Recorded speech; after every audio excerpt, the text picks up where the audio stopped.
Hyperkin announces HD TV NES Zapper. What? I heard about that coming out. They had introduced that a while back, and then I guess they reintroduced it. I mean, it's only going to work with Mario. They just talked about it in the CU podcast. It's only works that's for why I saw it. game, one whole game. Which, I mean, really, truthfully, it's the only game most people play with the Zapper. It won't work with the other Zapper games? Really? Nope. Apparently, it's only for that. Huh. That's weird. I'm not even sure why or how, or that doesn't even make sense. But apparently, it only works with one game. Yeah, because they all work the same. You would figure it would just work with any of them. Right. I mean, it's just tracking things. It's supposed to have the same technology as, let's say, like the Wii.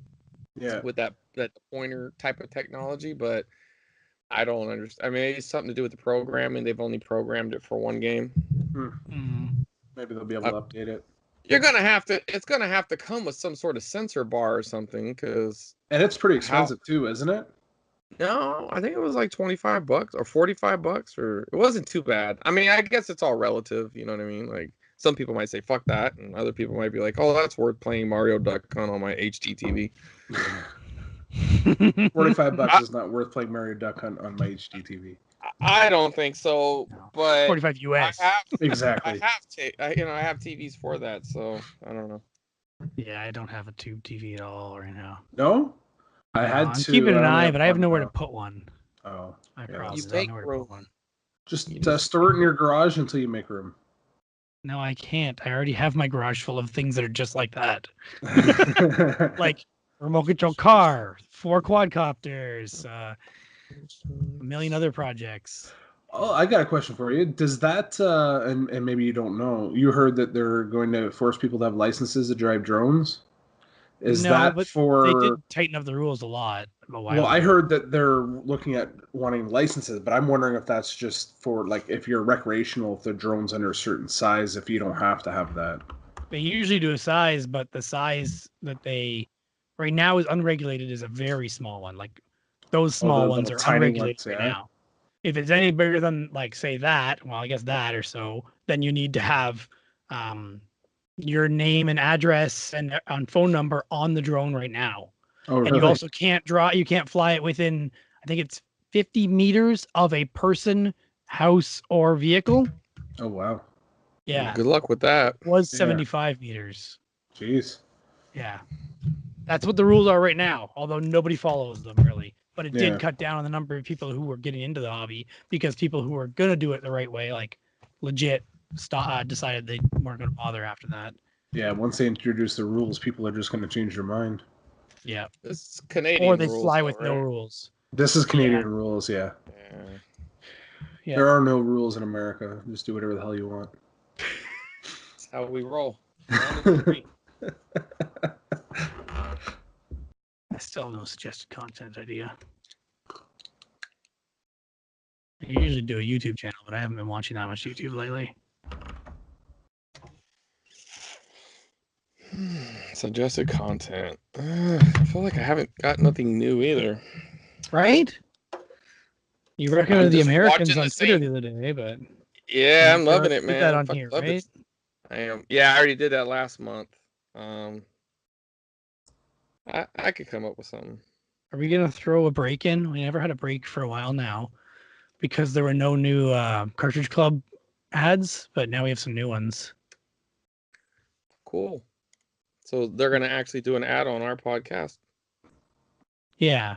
Well, I put it in the other podcast. You wouldn't know. You've never listened to our podcast. I don't do that. That's stupid. I live it. Why would I listen to it? I might sound narcissistic, but I always watch my own videos and my own podcast. I don't know why. I hate watching my own and listening to my own. I can't. I have to. I can't. I just don't like hearing myself. I can't believe get it I if you're editing. No, I don't want to Editing, edit I it can either, understand. but I have to. Not like you're gonna edit it. Well, I don't know. I mean, if I knew how, I would. I mean, I guess teach me, and if you need some help, I'll edit it. You'll really videos. like it when I edit it. I'll edit it and make it look real bad. I'll go out of my way. Just air horns all the time. Whoop, whoop, whoop. Well, Joe said he liked our podcast last week, and he said he didn't even know, or last month, and he didn't even know it was different. So that sounds to me like Chris should just run the show every time. Or I suck so much he couldn't tell. No, he said he liked it more than any other podcast episode, and he didn't know what was different. 43, really? Yeah, that's what he said. I don't know what you changed, but I loved this episode. I'm like, it was different. Well, you got to save that for the podcast. That you need to talk about that. That should be your interesting story. So how many Mario Duck Hunts are you up to now? Say that for the podcast. Yeah, I can. You can ask that question later. 6. Because you picked up a few this past weekend, right? Right, I did. Only 5, I can't. Right? Wasn't that what the? No, I think it was a little more than that. Okay, I don't know. Someone was I joking. think it was like 13 or something. Yeah, that was the joke that I only picked up 5. I think it was more like 13. But I mean, I don't know. We can save this if you want. This is gold. Right. Let's just save it. Yeah. There you go. Okay, let's just get started. Don't worry about the recommendation. You're too rigid. That's why the last podcast was better for Joe. It wasn't exactly. rigid. Well, for Joe, maybe everyone else hated it. I don't know. I don't know. Joe likes What did the feedback say? Did you lose subscribers? Did you get more downloads? Less downloads? I don't know. I don't even look at that shit. I looked at it once and I'm like, wow, that's more than I expected. I was like, now I'm gonna go check it because I have to. You might lose downloads every month. You might. Well, where are you checking it? Just on YouTube? Feedburner. What's Feedburner? It's where my podcast is hosted from. So it says we have 144 subscribers. I don't know that. More than I would have guessed. Yeah, it jumped up a couple months ago, I think. Or okay, you got to mention that. Oh, I'll mention that 144. Since I've come on, we've gained 142. All of them are my mom's troll accounts. When was the first podcast you were even on? I don't remember. We did talk about that last month, but now I forget. January. I'll check it in here. Or December of last year. January. We're a year together now? Is that what you're telling me? I think, or close to it. We talked about. Remember, we went over every podcast. Hodge is probably like, get your shit together. Yeah, exactly. It was you, me, and Curtis. Right. So that was November. So right, but that wasn't the first. That wasn't the first. That's true. That wasn't the first one. That's not the first official. It was like, right. Yes. So then it was March. March was the first one with just you and me. So you got 2 months and then you got a year. There you go. Celebrate. So January, February, March, April. So if this is to be believed, when you were on, we broke 70 subscribers. So okay. This should be said on the podcast. Just stop.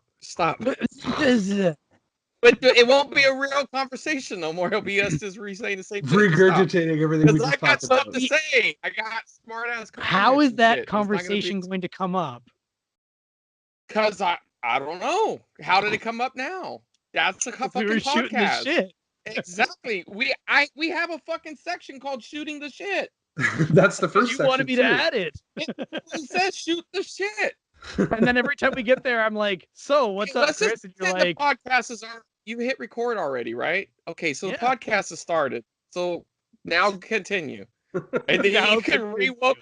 Let's do what they do, and about 25 minutes in and start to continue. Then they open the podcast. So here we go. Well, they're not maybe we'll be up here anymore. So we don't want to copy maybe we'll get the runners up. I don't know. Did we even get any more than 2 votes for that shit? Probably not. I don't know. We don't find out. Did you even vote for us? Me? Yes. I don't remember if I made it. You don't vote for yourself for doing it wrong. No, you don't vote for yourself. That's narcissistic. It doesn't matter. You don't think Joe and Bill and Kevin and Ram do I want to be on their level? I don't know. You don't want to be all ripped up like Joe? No, not really. Dude, Joe's the man. Yeah. Anyway, that's a whole other topic. Okay, so go ahead, do your intro now. We've already started. Let's just get to the intro. Yep. Welcome to another episode of Dollar Dorks. This is episode 22. On this podcast, we aim to share video game buying and selling tips, suggest games to watch out for, provide tips on how to fund your collection with your collection, and hopefully change the perception that some people have of video game sellers in the video gaming communities. Blah. I am Derek of Two Dorks. This is Chris, my co-host, and the other guy over here is also Chris, NintendoHodge. We will call you Hodge to keep it simple. Sound good? Yeah, we don't want to confuse anybody. Yeah, not everybody at least. He's the good-looking one. I don't know. So If you simple. lost a little hair, we might be twins. We might. I don't know, man. I think he had a better beard too. Yeah. Right. So, Chris, what's Well, new? we were shooting the shit. I think we're gonna keep that in. If not, I'm gonna make it awkward for you for editing Yeah, it we'll out. try it. We'll figure out how that editing works. Maybe there's some point in there where we can throw it in. You just started. So we already gave the stat. We already said Right. you Double started the- with me in You June, ha- February, you- March last year. You had a measly 40 subscribers, right? Is that Sure. what you said? What that? Something like that. We've gained 104 since then. I mean, one of them was mine because, to be honest, I wasn't subscribed before I came on. And now you are. I didn't even know who you were. I'll be honest. I mean, I knew you, frankly, for a little bit, but I didn't know enough. And then, then I got introduced. So that's how it works. You have to meet people, and I was introduced. Anyway, yeah. So, I mean, that's great, man. We appreciate that. If you guys have the time, give us a 5-star rating on iTunes. I don't know if it matters, but, I could tell my mom about it. iTunes, because iTunes sucks. Yeah, well, wherever. Yeah, I guess. I don't even know where else we're on. What, Stitcher, or what are we on? We're on everything but Spotify, I think. And I think I already submitted that and they never answered. Do the other ones even have review spots? I don't know for sure. Like Stitcher, TuneIn, iHeartRadio, we're on all of them. iTunes. Google Play. Google Play will definitely have a rating system. All right, we'll go on Google Play. And just mention how much Derek sucks. And, I'm going to check if Google Play has a rating system because I have to. Since we mentioned it. Oh, why is it showing up with... Oh, this is not Google Play. What did you Google? I Googled it, but it came up with player.fm, which is weird. That's all right.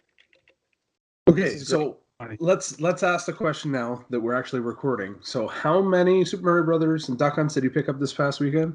Okay, so we're in the shoot the shit section, and we talk about what we've done. I went to the convention. I won't get too deep into it because it can go long. But I went to the convention this weekend, the Retro City Fest in Southern California. I went with Curtis and Matt Bandy and the the Pixel Game Squad guys, and formerly known as Retro Liberty. Vintage NES Complex, pretty much the California crew, right?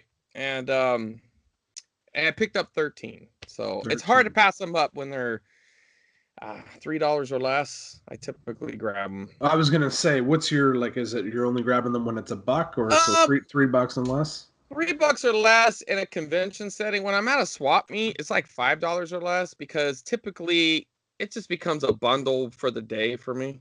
Yeah. You know what I mean? Like, let's say I bought a Mario for $5 and I bought something I could flip for $100 for $1. I just spent $4 at the swap meet. You know what I mean? Or $6 or whatever. So you're willing to pay more to swap meet for Mario Duck Hunt because you're making more on the other stuff. Right. It's just because they're becoming less. You see them less, and typically people will say like $10. So when I hear them at $5, it's like, well, I know they think that's a deal, and all I'm looking for is 380. So I need about another 151. And so then once I get there, take a picture of all of them that you have right now. Bring that picture around with you and you show people, and then maybe they'll give it to you for free. Tell them what you're doing. I have, but see, the thing about my swap meets, it's a lot of Mexicans and stuff. Nothing against Mexican people, but they just don't give a shit. They want the money. They want the money. They don't care about the collection. Yeah. I'm not saying that none of them can. I'm just saying. I think that would actually work better That strategy might work better at a game swap. That's what I mean. Not really at a game swap. Saying a race thing probably wasn't the right thing to say because it's really not them. It's just the type of vendor, right? And they just happen to be. But they're in it. They're like it's just a different culture. The culture thing, they don't get it. Like the people that I'm referring to. Yeah, even any non-collector doesn't get it, right? Well, I every now and then like I'll catch like an old redneck dude or a younger Mexican dude who's kind of like more hipper or something. Like they don't get it, but they think it's funny. And they're just like, oh, that's cool. But typically the older people or, like they just don't give a shit. They're just like, whatever, this is what I want. Take it or leave it. That's cool. I respect that. So what's the end game? Well, what the end game was I was trying to fill up a shelf. Well, okay, the original end game was I wanted 141. Or 142 carts. I don't really want to give away that yet, but there's a reason behind it. I needed that number for a particular reason. And along the way, well, I'll reveal it. It's not that big of a deal, but I just don't want to talk about it right now. I don't want nobody to steal the idea. It's not even that good of an idea, but I'm just not going to do it. All right. You have more than that already, though, right? Like, of course, yeah. I've got 200 and shit. I just did the math. I got 229. So I've shot past that, but the thing was, I built some custom shelves in my game room. Here's one of them, but it's not the one of them. There's like one over here and there's one over there, but they have a certain spacing, so they fit Nintendo games perfectly, right? They're like, I mean, it's like just real snug, and so I liked the way they looked on that shelf, and I thought, you know what? I don't want to fuck with the one shelf that I had them on because that's kind of like my Atari games. So I thought, I'm just going to build a shelf just for that. So I measured out a corner and I did the math and it turned out to be 10 shelves and it fits 38 on each shelf with each of them having a dust cover on it. And that's why I came up with 380. So there's nothing really. It's to fill the shelf. Makes sense. It's just to fill. It's going to look, I like it. And frankly, that was the funny thing is because a lot of guys at this convention, they know me from Instagram and they dig it and they know what I'm doing. And I've already pillaged them from them before. I've had a lot of them give them to me for free, just sending them. I mean, so there's a lot of people who kind of dig it. They think it's funny or they don't even know why they like it. They just like it. And I don't know why I like it, but I like it. And I have it's funny though. I did have one person kind of get like pissy with me about it, right? They're like, why are you doing that? And I was like, well, like, why not? Like, I mean, not like I'm cornering a market. Like, I can understand someone getting a little salty if it was like Little Samson's or I don't know, something like that, right? They can't have it. Now I'm raising the, I'm hoarding the market, something like that. But these are fucking millions of these out there. I can't, even when I'm done, I won't even have done a dent. It won't be a scratch on it, right? Yeah. So he was just like, well, collectors, we're all struggling for space, and then you're just like wasting all this space. And I was like, well, I don't know your house, but I got plenty of space, so sorry. I'm gonna fill my space however I want to fill it. Exactly. And he's so fucking salty about it, and I'm like, well, man, if it bothers you, just just click that unfollow button and move on with your life. Be on your way. Right. I'll miss you, I guess, but it's not that big of a deal. But anyways, the convention was fun, man. We had a lot of good times. I mean, too many stories, but I mean, Curtis was like the best host. He always is. And I mean, it was really cool to kind of bond a little more with Matt Bandy. I mean, I've hung out with him before, but I felt like we just had a lot of, a lot more, I don't know, bro moments, whatever you want to call it. We went out to karaoke. Of course, me and Matt, the only smart ones that didn't get involved. But I mean, Curtis is a fucking performer, man. Him and Layla, his girlfriend, and their friends, Brian and Liz, they're all very entertaining people, and I mean that was a blast. I mean, I'm gonna tell you what, man. I mean, it's a side story of a side story, but there's this fucking waitress there, right? I swear to God, I don't know why she's a waitress. I mean, it's truly that thing, like that struggling talent who goes to LA, right? And they end up doing these stupid fucking jobs. Yeah. This chick gets up there, and Curtis told us about it ahead of time. He said like like the main DJ guy. I don't know what you call the karaoke guy. I guess he's a DJ, but he seems like more than a DJ because he started off singing. I don't know if you know that Tra La La La song. We'll put a link into something. It's a funny song. It's something from like the '60s, right? But you say we'll put a link. You mean into I'll put a link after I figure out what the fuck you're talking about. I'll send you a link and then you'll relink it. Anyways, so he gets off and he kicks off the party with that, and I'm like, man, this guy's funny. And then he has these little comments, and I don't know, man. Like our friend Brian, after he gets, Brian's an attractive dude, big, tall, handsome kind of guy, right? He gets up and sings Rocket Man, and then when he's done, the guy's just like, fucking talented and good looking, get the fuck out of here, It was pretty cool. But anyway, so this waitress, right? I was told that they do a duet. They'll do like a duet, like Italian songs or something, right? And then she didn't do that. But man, I can't even remember what the fuck song she sang, but she sounded like a fucking Disney fucking song. It was like a song that you would have heard in Mulan or Pocahontas or something or whatever. I'm just like, Jesus Christ, what are you doing here? Like, Disney's like fucking 20 miles from here. What the fuck? Like, I don't know, man. It's crazy, but maybe she's the struggling entertainer. But man, it was amazing. But had a lot of fun and watched some football, bought some video games. We were in the Retro Liberty video, the Pixel Game Squad videos, and see how that turns out. You never, man, those dudes Aaron, he'll just stick it.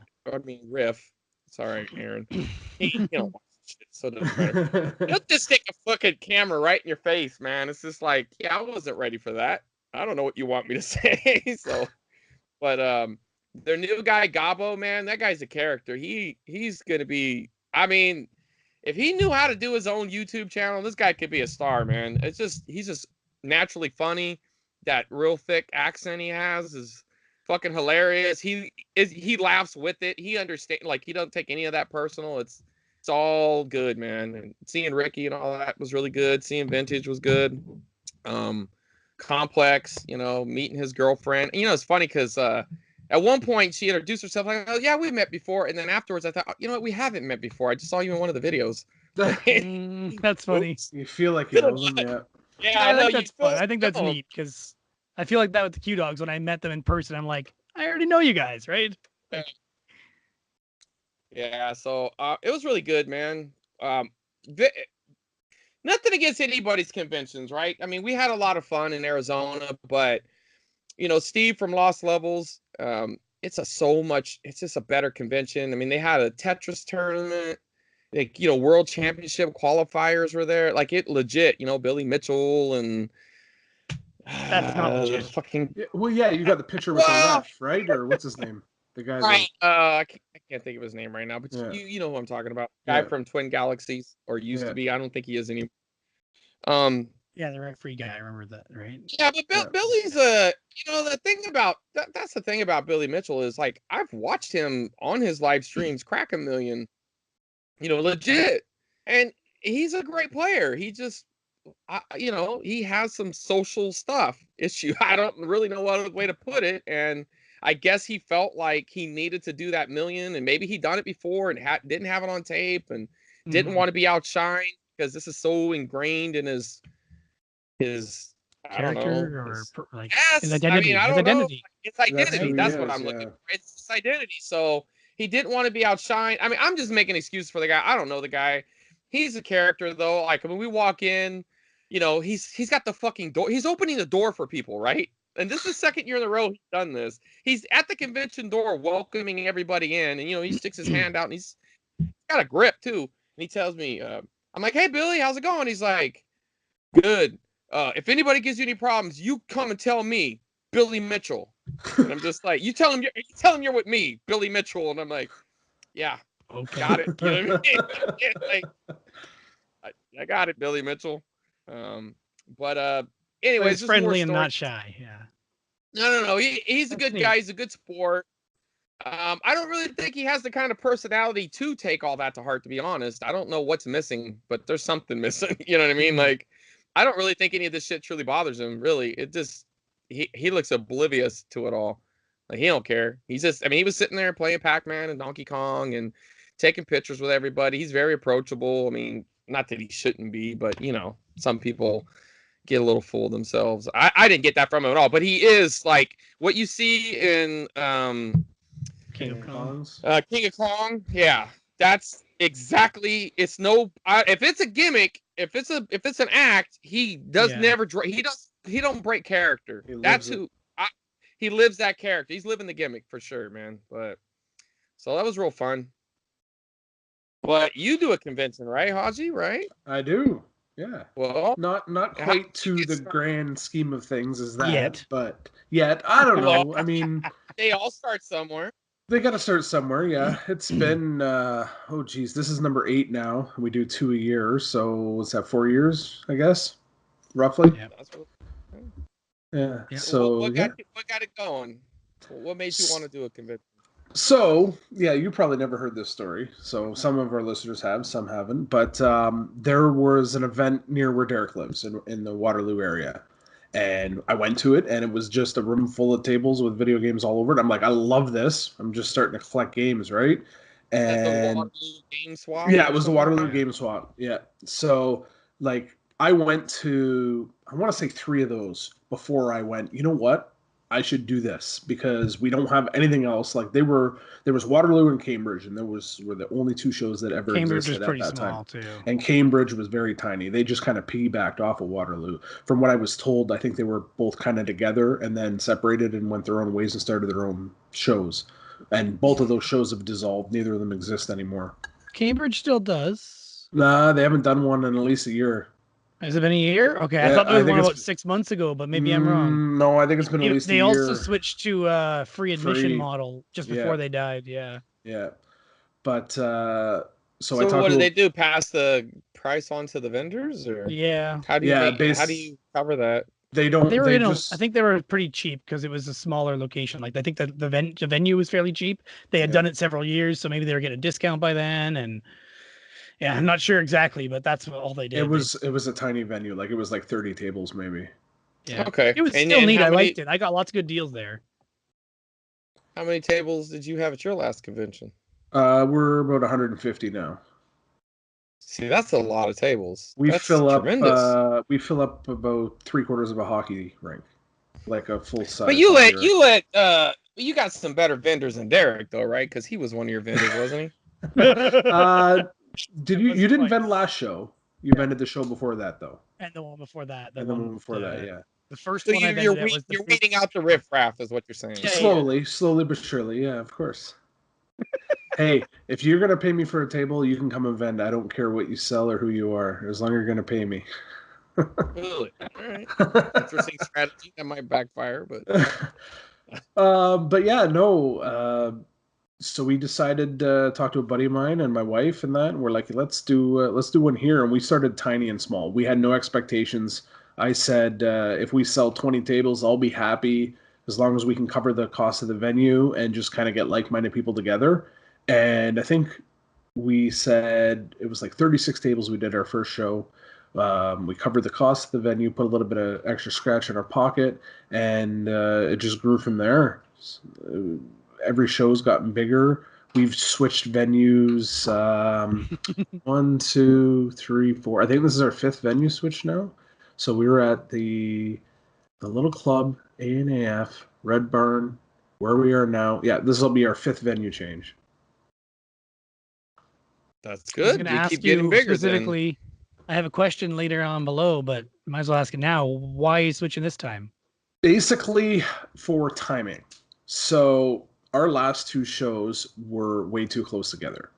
We went May and August. And that was because of the ice on the rink? Yeah, exactly. So we do it on a hockey rink, and the ice comes out by that time, and then it needs to go back in. So we have to do it later in the spring and earlier in the summer. And those time frames, they're way too close together. So we shifted it into May or April now, so we can get a rink.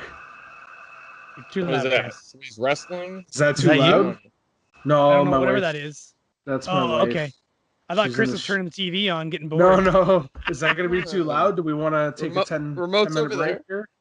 It just She's sounded just like in the shower. Oh, I don't hear it anymore. You don't hear it anymore? No. Oh, there it is. A little bit. Gone. What are you doing? Hitting mute and releasing it? Or no, I'm not hitting nothing. No. It's Winnie talks. It's like the crowd. It's Winnie talks. Oh, it sounds that's like it. It sounds like a crowd. Yeah, it does. Crowd's cheering you on. Yeah. All right, we got sound effects. You should have just played it off like it was your soundboard, Derek. I figured you were watching sports. No, I told you. Watching the Game Chasers. Yeah, Game Chasers on. They're doing their yearly review or something. Yeah, Chris Roberts just walked out, and all the crowd's cheering. Unlikely. Anyways, I totally probably fucked up his format that he had set. So let's just keep it rolling. So what's your goals for it? Well, no, where was it? Oh yeah, so dates. Okay, so yeah, right. That's what it was. Dates. Yeah. Okay. So we're going April now, and then we shifted, and we haven't picked an actual date yet, but it's going to be the first or the second week in September. So we'll have more room between the two. They'll fit in the time frame of when there's no ice on the hockey rink. Basically, where I live in this area, those are the largest locations that we can get for our space. There's no other. There is one more venue that is another hockey rink that's like a full size where the Barrie Colts play, but that rink costs a hell of a lot more to rent than what these ones do, because they can put like the boards down on the ice so you can use it when there's hockey going on, but you got to pay a premium for that. And we're not there for anything like that yet. If we were doing a multi-day convention, then I would consider it, but we're not at that point. So one day, Saturday, Sunday? This is a Sunday. We do a Sunday, and it's literally from 11 to 4.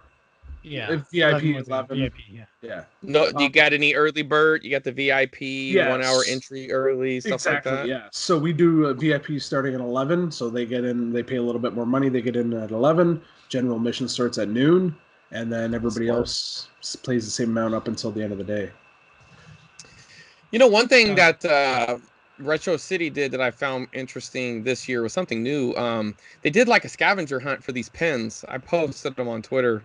I saw those. Yeah, and it was kind of neat. But I mean, I think the part that was kind of like the genius part of it. Obviously, it was fun for us because we found something to do when we weren't buying stuff. But it got you to go to different sections, right? So like, they have these bands playing outside. Well, if you're inside the convention, you might not want to go outside. But if you wanted these pins, you go out there, you watch the concert.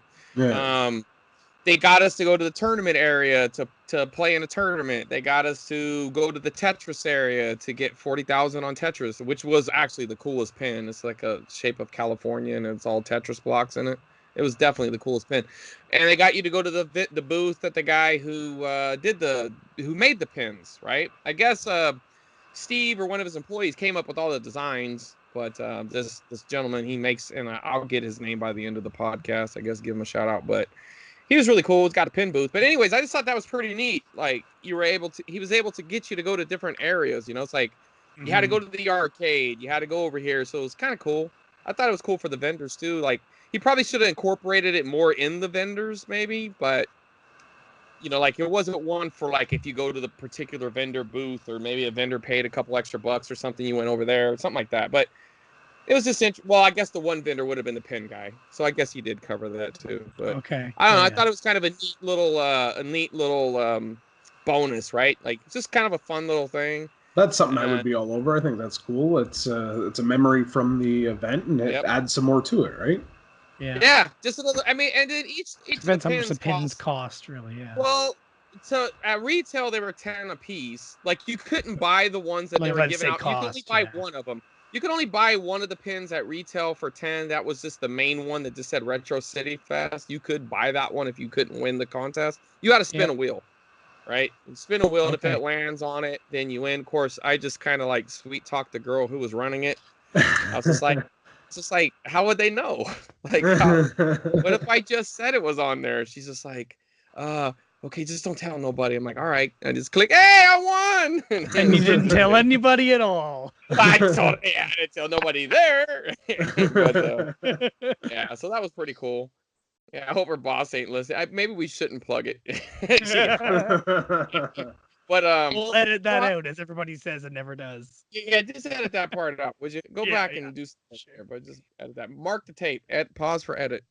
No, it was pretty cool, man. I think that was a neat idea, but okay, so you charge for a mission. I mean, obviously you charge for vendor spots. You got you don't do panels or anything like that, right? It's just straight vending. No, yeah, it's strictly just sellers. You have right been now. adding stuff lately though with the magic. We've tried a few things. Like, so 2 shows ago we had a magic tournament. Miles from Flock of Nerds ran that. Unfortunately, it wasn't as successful as what we thought. I think there was only about 6 people that participated in it. So I mean, we have to try some things to see what we can do. Sure.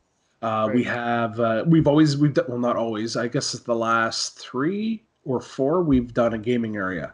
So the Cartridge Club actually helps out with that. Derek brings a lot of stuff, and Ryan Rhino Vision, he brings some stuff, and we do just little mini gaming areas so people can go hang out and just play some games. Hook up the Xbox that's preloaded with everything on it and stuff. Mm-hmm. And we dabbled in like board games. So we had there's a local store that does board games, whether there was like Warhammer, there's like a Star Wars game, stuff like that. So they brought a couple of the simpler games to play, and they kind of set up an area to sell their stuff, plus plug these games and try to incorporate people to play. And it was cool. Unfortunately, we haven't had luck getting him to want to come back, so I don't know why. But maybe he didn't get the sales he was hoping for. Yeah. But that is a good idea though, because they did that when we were in Phoenix. And actually, me and Curtis, we joined the tournament and played in it. We didn't win. 8-Bit Eric actually won, but yes, it was a cool idea though. It was really cool. Cool deal. Yeah. So basically, we got to pick some things and kind of throw and see what sticks, what people like, what people don't like. The gaming area is a very simple thing to do. People seem to like it. Plus, it adds a spot for people to go hang out and chill, but stay in the vendor area, so the vendors are happy. Right? Well, you got to keep the vendors happy because that's your bread and butter there. Absolutely. Yeah. But, that's the one thing I've thought about certain conventions. Like last year, we had a convention war where the guy who does Retro City Fest, and the guy who does SoCal Retro Gaming Expo, they used to be together, and they had a falling out. I don't mean together romantic. I was going to say not together. But they were partners. Together. Well, maybe they were. I don't know about that, but they were partners. Either way. Right, and they had a falling out, and Steve chose the one day, and supposedly Frank said that was the day he chose, and neither blinked. And they were only 15 minutes apart. I actually went to both, but I spent most of my time at Retro City Fest. So they were on the same day? Yes, both days. Oh, wow. And they were totally trying to one-up each other. See, the thing about Retro City Fest, they're not really into the personality angle. Like, I mean, they do have Billy Mitchell and that's not good. Sorry about that. I had a little window pop up. It didn't affect us, so you're good. Right? Yeah. What am I looking at? So they have like they had Mitchell and shit. I don't know why I can't remember that referee's name, but they had those guys there. But they were kind of there for a purpose because they were having like these Tetris World Championship qualifiers. And the other one's more like YouTube celebrity thing. But, when he said the nerd was going to be there, that was kind of a coup. That's what everybody likes, right? They like seeing the big YouTubers. They want to see the Game Changers. They want to see Pat. They want to see the nerd. They want to see those people, right? Reyes shows up to yours every time. Yeah, he's been the last few. The thing is, we need to incorporate either a panel or something. Because we're Adam Korlick ones too, right? No, Waterloo had Adam. Really? I'm thinking wrong then. Okay. Yeah. So that makes sense. Because we're just a single day event right now, I don't know if we can do a panel. We're a single day. It would take a lot from your vendors. Right? That's the thing. So what time do you schedule it for, right? That's the thing. Exactly. We would need to be a two-day event if we want to do panels, because you can do panels either in the morning or the afternoon where it doesn't affect the vendors as much, and the vendors would have 2 days. But then I got to add on 2 days of rental for a venue. I mean, vendors are obviously going to expect an increase in table cost. Sure. But then there's an increase. So 2 days of rental on the venue, 2 days of rental on the table. I'm going to have to hire some sort of security, I would assume, for the evening, although the place will probably get completely locked up. So, I mean, I guess just to a certain point. Right. So it's not. It's definitely not. It might not be I'm, worth it. Yeah. In the grand scheme of things, I think I would love to do something like that. I just don't know if I'm ready to make that jump just yet. I almost think you could do a panel before the show. Yeah. But I almost wonder, I would hope people aren't burned out by the time the show starts then, or like halfway through instead. As it is, I go and stay for the whole thing, right? Yeah. Because I want deals at the end. Yeah. But I also want to be there at the very beginning to try and find deals. Yeah. So for me personally, I'm exhausted by the end. Having the food there helps immensely with that. I'm starving, right? Especially because it starts at 11 if you're an early, like a VIP person. So then you go right through lunch. So I usually eat around like 1 or 2 when I think about it, and then stay till the end. But if there was panels beforehand, before VIPs go in, even an hour long, I think it'd be neat. But does that also affect your lineups? What if the panel goes over? Yeah, like I've talked to Shane, and I know he would be willing to come and do something for us. That's not a problem. So I mean, there's one, and he's done. He told me the panel he did at was it Too Many Games? Maybe he was just recently at an event, and he did the panel there, and it was very successful as well. So that wouldn't be a problem. I could get him. I'm sure if I looked around, there's probably some other local YouTubers I'm not thinking of. We could do a Cartridge Club panel. That wouldn't be a problem. But yeah, I had thought doing it on like even the Friday, so the evening leading up to it would be kind of cool. But then that's forced people to come early, have to get a hotel if they don't live in the area. And for just that Friday and the Saturday, it's a big increase in cost for people. Unless it's going to be a Saturday and a Sunday. Like maybe you do something Friday, Saturday, and Sunday. I don't know. And the name you were thinking of is Walter Day. That's what I was thinking of. Damn it! And I was there. I had the W. I just didn't want to. I was just trying to ignore it, like I wasn't getting senile. I believe my first Barry Game Exchange was 2015, in case you're curious. Or which venue? Because I found it. It says Ferndale Industrial Road. So that's the very first one we did. Ferndale Banquet Hall. Okay. I kind of thought it was the first one. That was the very, very first event. That was, and you know what? I can say this now. That was, so the former runner of the Waterloo Game Swap, Pete Diak, he actually booked a table. So this guy, because Chris won't know you, but you know, he was king shit. He thought his shit doesn't stink. He said that there should be no other video game swaps. When we announced we were doing one, he was like threatening us, and he's like, "You guys can't do this. This is my thing." But yet he's 3 hours away from where we are. Yeah. So he actually bought a table, and Cambridge was already doing an event 20 minutes away. So he bought a table for our first show. I wasn't going to deny him. If he wants to pay me to have a table, okay. Yeah. Why not? But I heard from people, like when he showed up, I think he was surprised at how well we did. But I heard he was talking shit about our event, saying, "Oh, our event sucks, and you guys need to come to my event and stuff." But whatever, I don't care. I mean, he doesn't exist anymore, and we're probably the biggest show. I mean, I say we're the biggest show in Ontario and Canada. We have over 150 tables. I mean, there are bigger, like there's EGLX, which is a big video game convention in Toronto, but vendor table-wise, we're the biggest. Yeah. Well, I say I'm the best podcaster in the Cartridge Club, but I mean, someone can dispute it. Go ahead. Prove it. Got no proof. The voters didn't agree.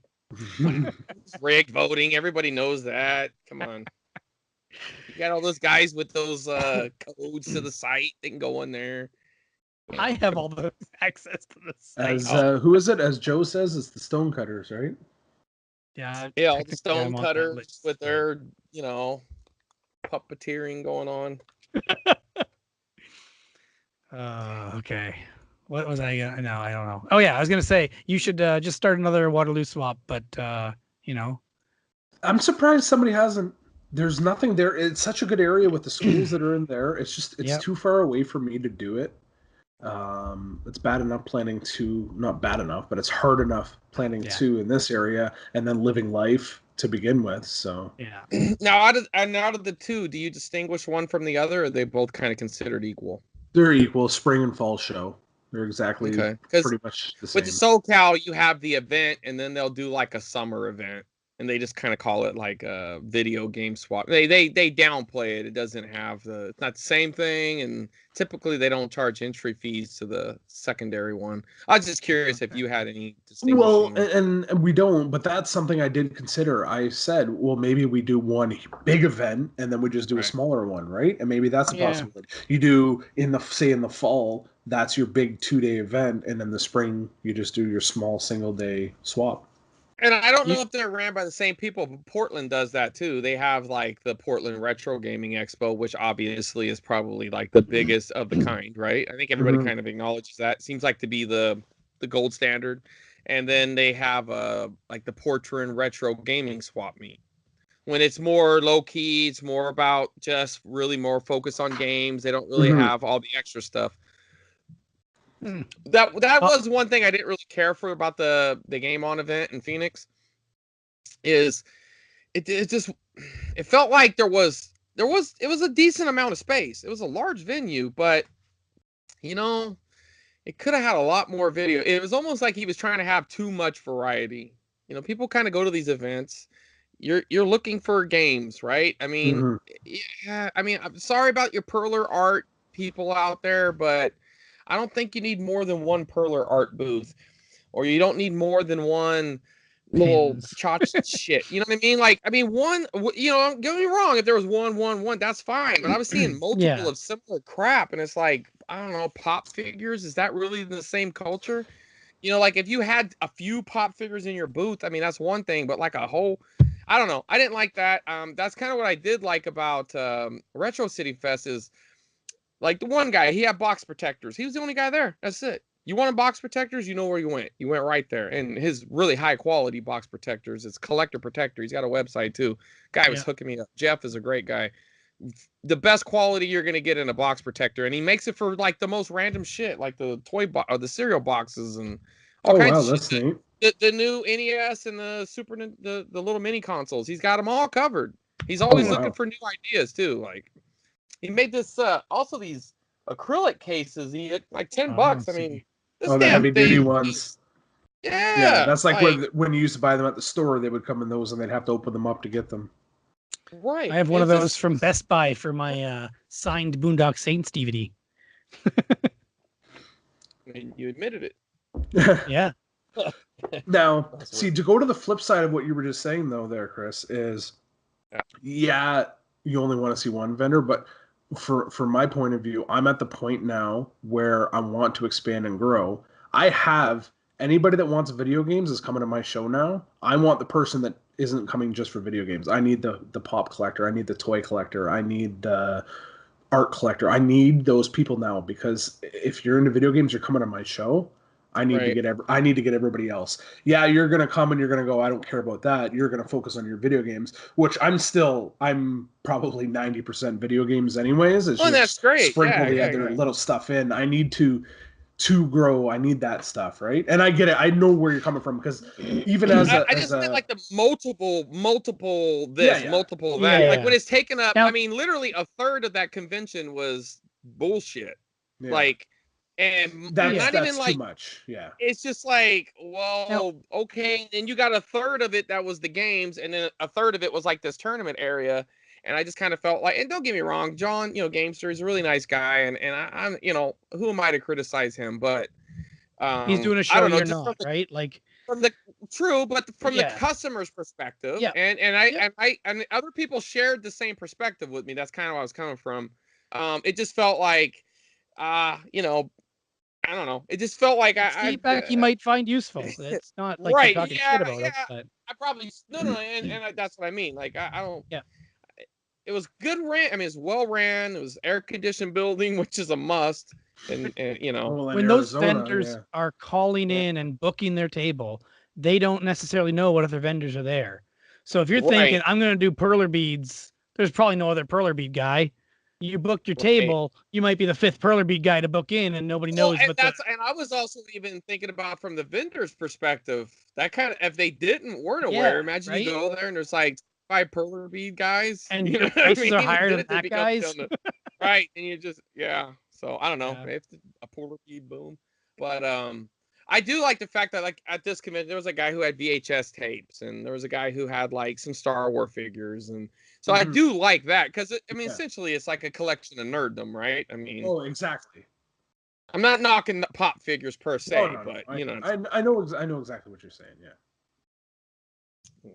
But yeah. Anyway, Eric probably forgets, but you were gonna ask something, and I don't know if you remember. Well, no, I was just thinking. So, what's your next vision for it? Are you? I think you kind of covered it though. I think, but I was just. Yeah. At some point, I think I want to do a 2-day event. I don't know. We had talked saying maybe we do it this year. I can already say I know I'm not ready for it. I mean, maybe things will change after my next show. Again, we had to move. This is going to be our first show in a different venue. It's basically it's another hockey arena. It's from the city of Barrie, so it's the same owner of the facility. Yeah. It's just a different location, so we can get a better time. So it's still going to feel Wi-Fi? different. I think there's Wi-Fi there, but I'm not 100% sure. Because that was a big help at the other place because the signal gets so bad.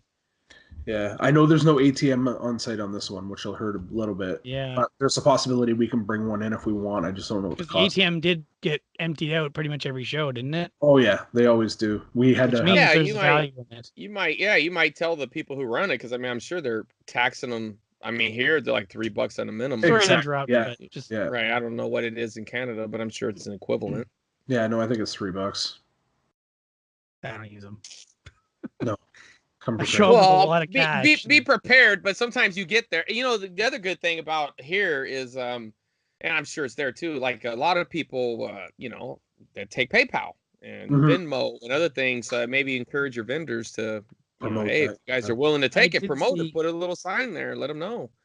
In Kitchener, there's on New Year's Eve, the town hall has an event there that's basically like a mini Comic-Con type thing. And they basically just have vendors that sell all kinds of, you know, the junk, the pop figures, the action figures, the swords, like perler art, all that stuff. And it's free entry. And we went there on New Year's Eve.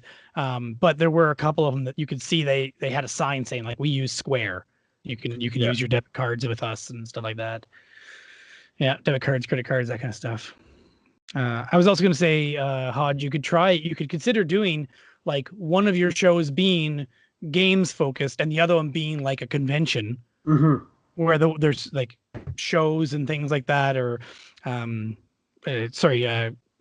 whatever, you know, talks and things like that on the one time every 6 months, and then the other one that's staggered could be all games. I don't know what your vendors would think of that because I assume they're all. We're gonna fix your convention that's not broke, Hodge. Yeah, exactly. I'm gonna tell you how it's done. Hey, I'm always always this looking by for yourself, right? This is no, I'm just joking. But I mean, is this a solo crew? Well, there's myself, my wife. Solo on this. Solo. My wife helps out quite a bit, and then Darby. Yeah, Darb, my bud Darb, and then his wife helps out a little bit as well. So it's like there's 4 of us, and then we have some friends.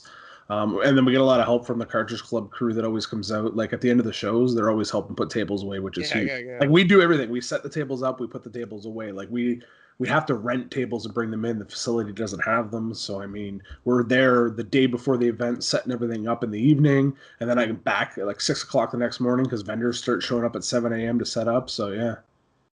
That's pretty cool, man. I mean, I don't know if that's the standard, but it seems like supplying them tables is pretty cool. Yeah. You know, I mean, obviously you're working that in whatever the rate is, but still, at least they don't have to bring it. Yeah.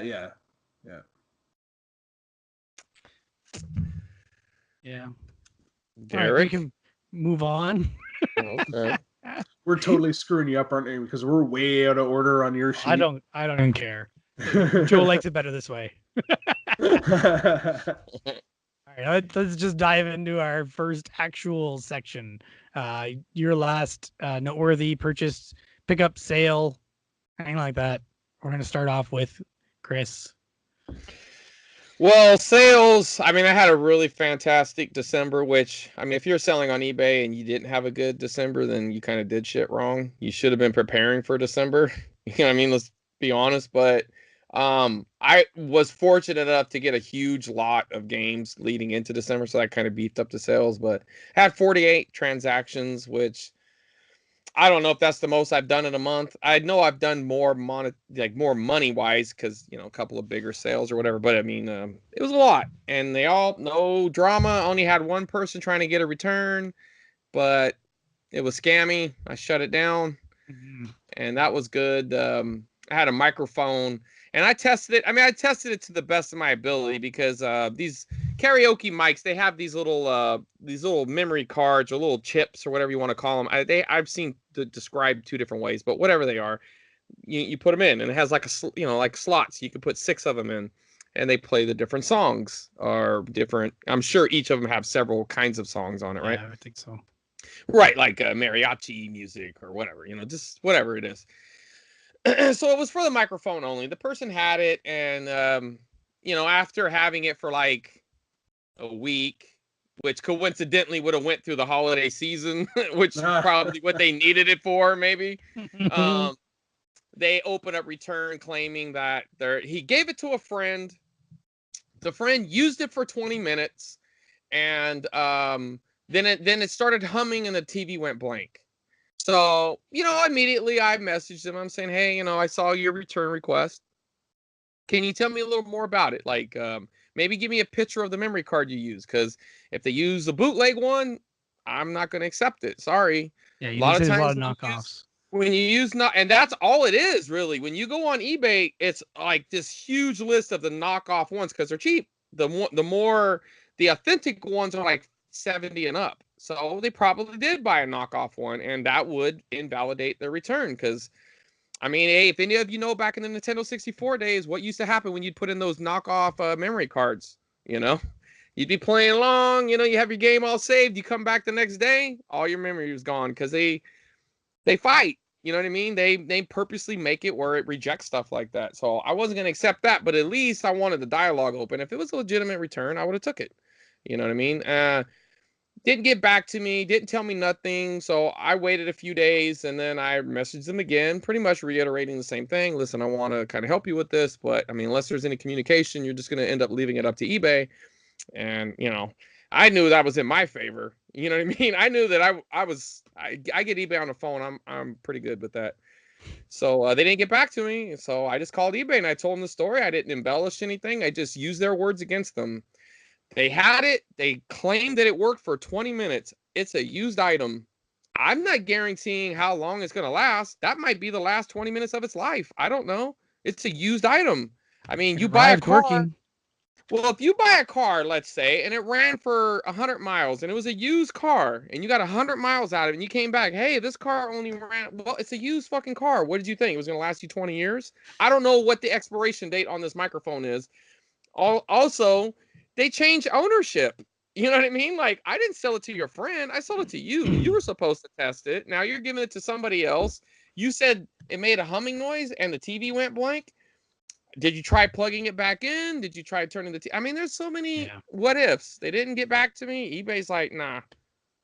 Nope. Shut it down in my favor. I mean, I don't feel good about it if they were being sincere, but typically sincere people communicate with you, I don't if I sold somebody something that was broken, I've gone out of my way, give instant refund, keep it, throw it away, whatever. But in this case, it just didn't seem right to me. This is something about the way they worded it.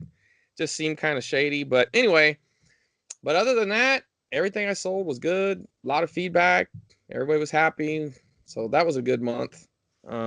This month's been slow, but I haven't added anything. I haven't done much. I mean, I have I don't know, probably a dozen items sitting over here I should probably list, but I was a little burnt out from that December month, man. It was a lot. Do you sell on eBay, Hodge? Do you do any kind of flipping? It's been a while. I don't remember. It might have been the second, I think it was the first or second episode you were on, and that got me the itch to start listing stuff back on eBay. So I've been a member of eBay for years, mostly buying, but I have sold a few things.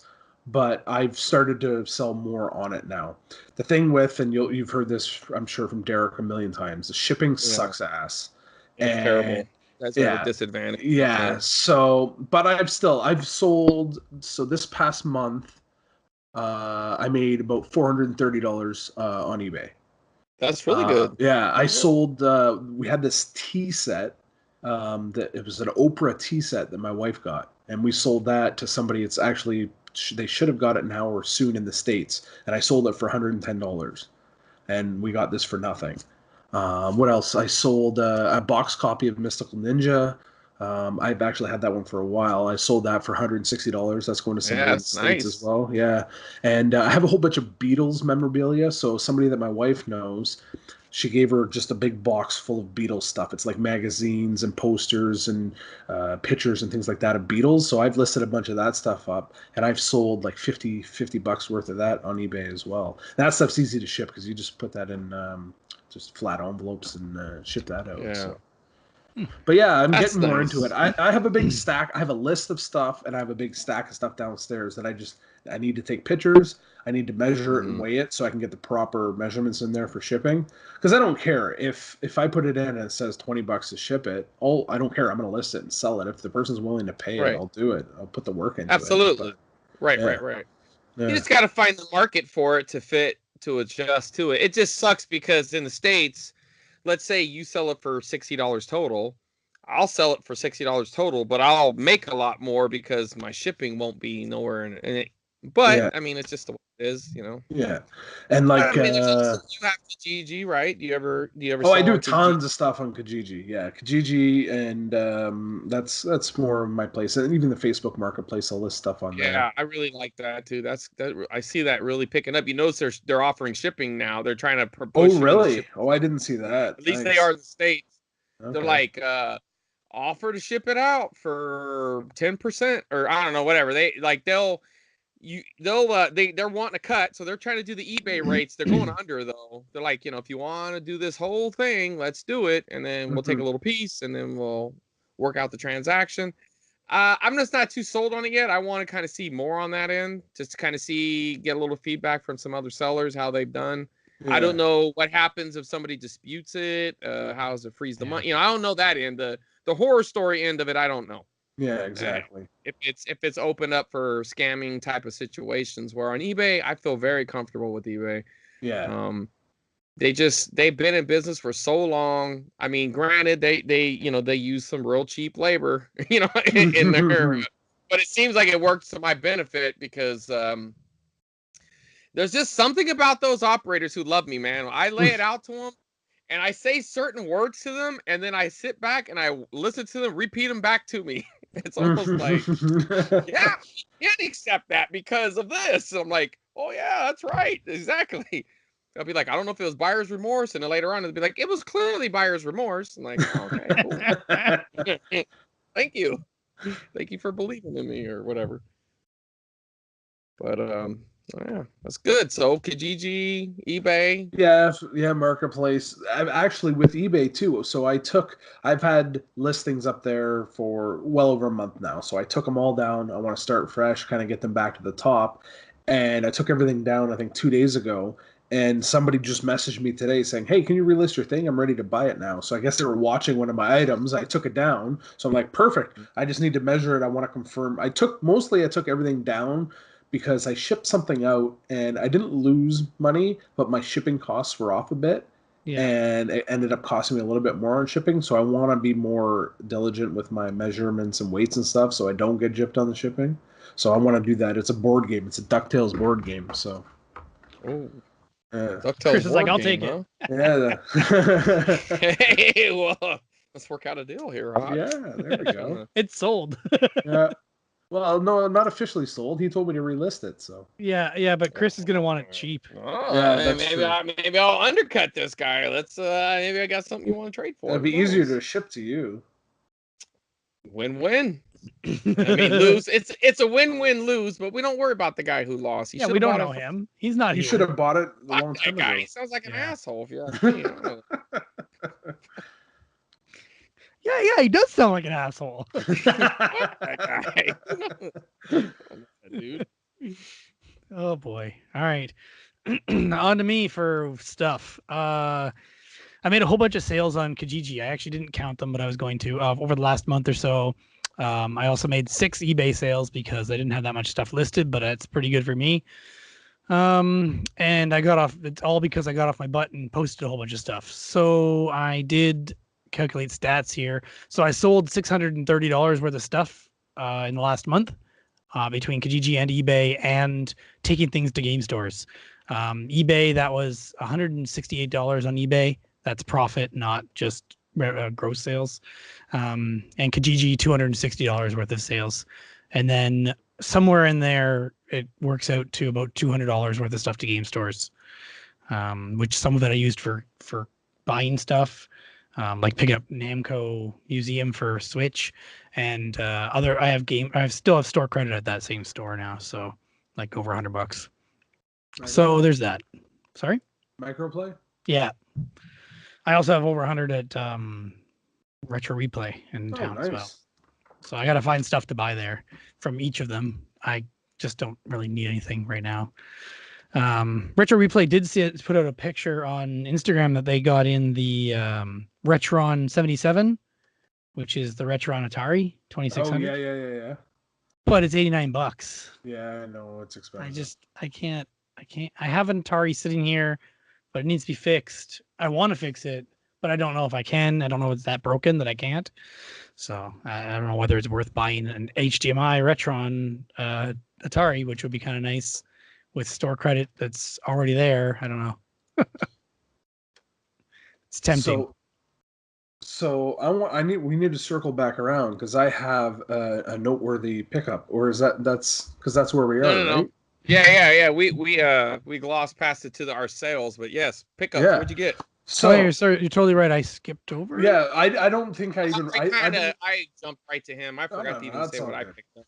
But let's hear what you got. So before Christmas, I took all my inventory.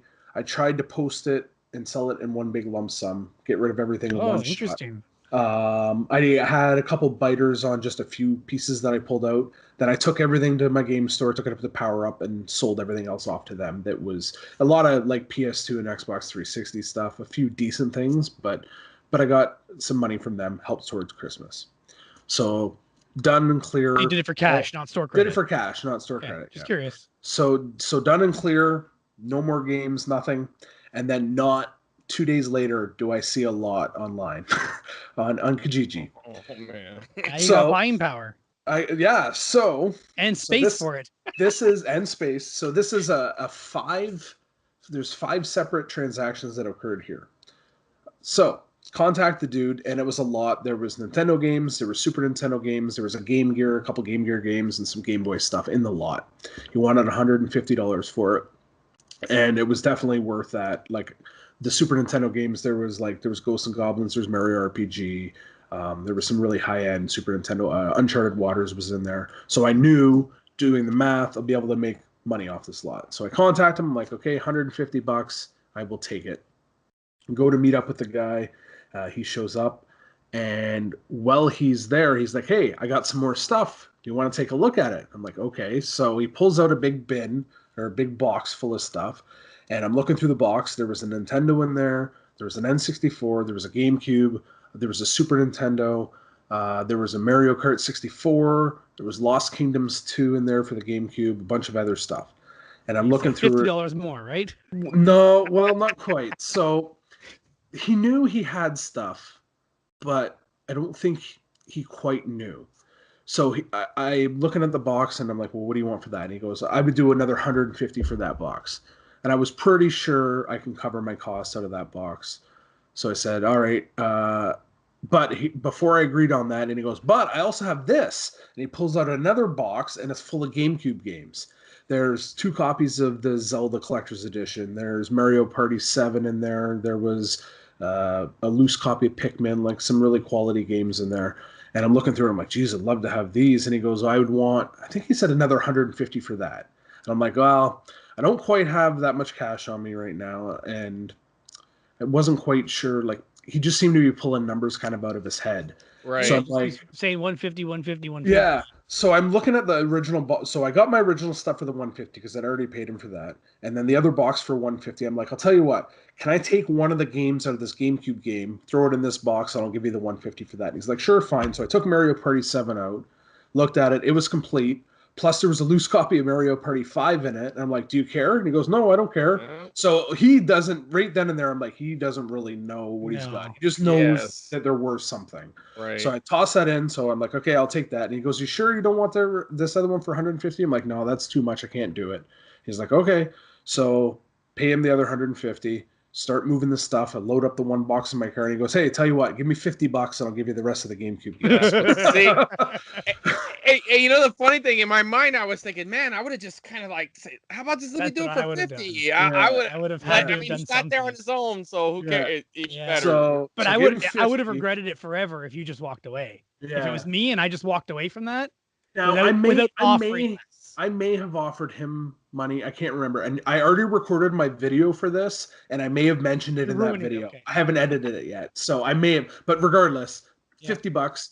So I got those 3 bundles of stuff. So there's a shit ton of stuff in there worth a good amount of money. So I get home and I look, and sure enough, he posted more stuff the next day. Oh my God. Son of a bitch. So I'm looking through, and it's Genesis stuff he's posted the next day. Okay, I'm looking through it, and there's 3 games that are worth about $150, the 3 games. It was Toki, Normie's Beach Babes, and Rolo. All complete on the Genesis, and he's only asking $80 for the lot. And those 3 alone are worth $150. This is Canadian prices we're doing here. Right, yeah, no, I get it. Yeah. So I messaged him. I'm like, yeah, I'll take those from you, $80. He goes, okay, sure. So we arranged to meet. I drive basically to the same spot. I went by myself this time, and I'm waiting there. And I arrived basically right on time of when we said to meet. And I get a message from him, and he goes, yeah, I'm not going to be there for another hour. I'm like, are you serious? I'm already here. He's like, I'm like, where do you live? I'm coming. Well, I'm like, what else do you have there? Do I wait around? Well, this is the part. He goes, I got more games.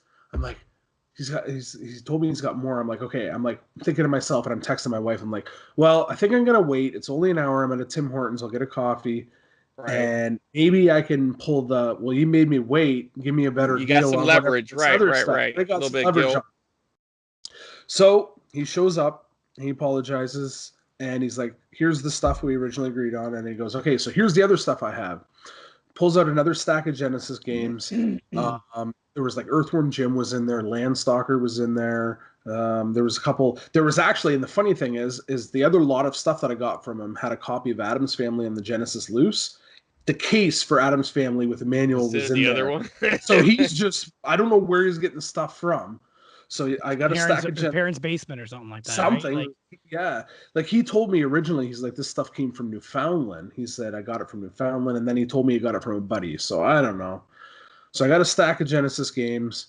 There was another. There was Donkey Kong 64 was there as well. A Game Boy with a game in it. I can't remember what it was. It was a pretty crummy looking Game Boy. Yeah, it might have been Tetris. And then and Chris saw this on my Instagram. You probably saw it too. Is the game, the watch, Super Mario Brothers 3 watch. Okay, that's where it's from. Okay. So I had that in a pile, and I'm like, I'd like to get this. I expect you to send me that because I really like. No. Got to complete the set, right? Right. I'm getting close. So I'm holding it, and I'm like, well, you made me wait a long time. I'm like, would you take $20 for this? And he goes, no. He goes, not with the Game Boy. I'm like, okay, you can take the Game Boy. I don't care. It was freaking yellowed to shit. It looked like crap. And he's like, I'm like, will you do 20 for that? And he goes, I can't. The watch. I paid more for the watch than that. I'm like, all right, take the watch. Will you do 20 for that? And he's like, okay, sure. So like, I think Landstalker alone is worth $40. I'm pretty sure $30-$40. So I got another stack of Genesis games for $20. Now, as well in the truck at this time, there was that Mario Brothers board game that I picked up, but I didn't get it at that point because I saw it there, but we didn't really talk about it. I didn't mention it. I just thought it was cool. And because he was throwing those high prices at me, I didn't say anything. So I pay him it was $80 this time, I guess. And yeah, $80.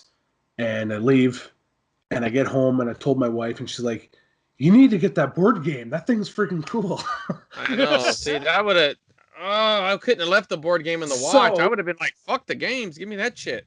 So I messaged him the next day again. And I said, I'll give you $40 for the board game and the watch. And he goes, give me 50 and you're yours. So I go meet him up for the third time. How much gas do you put in this fucking transaction? I know. You drive a small car. You're good. So I go and meet him.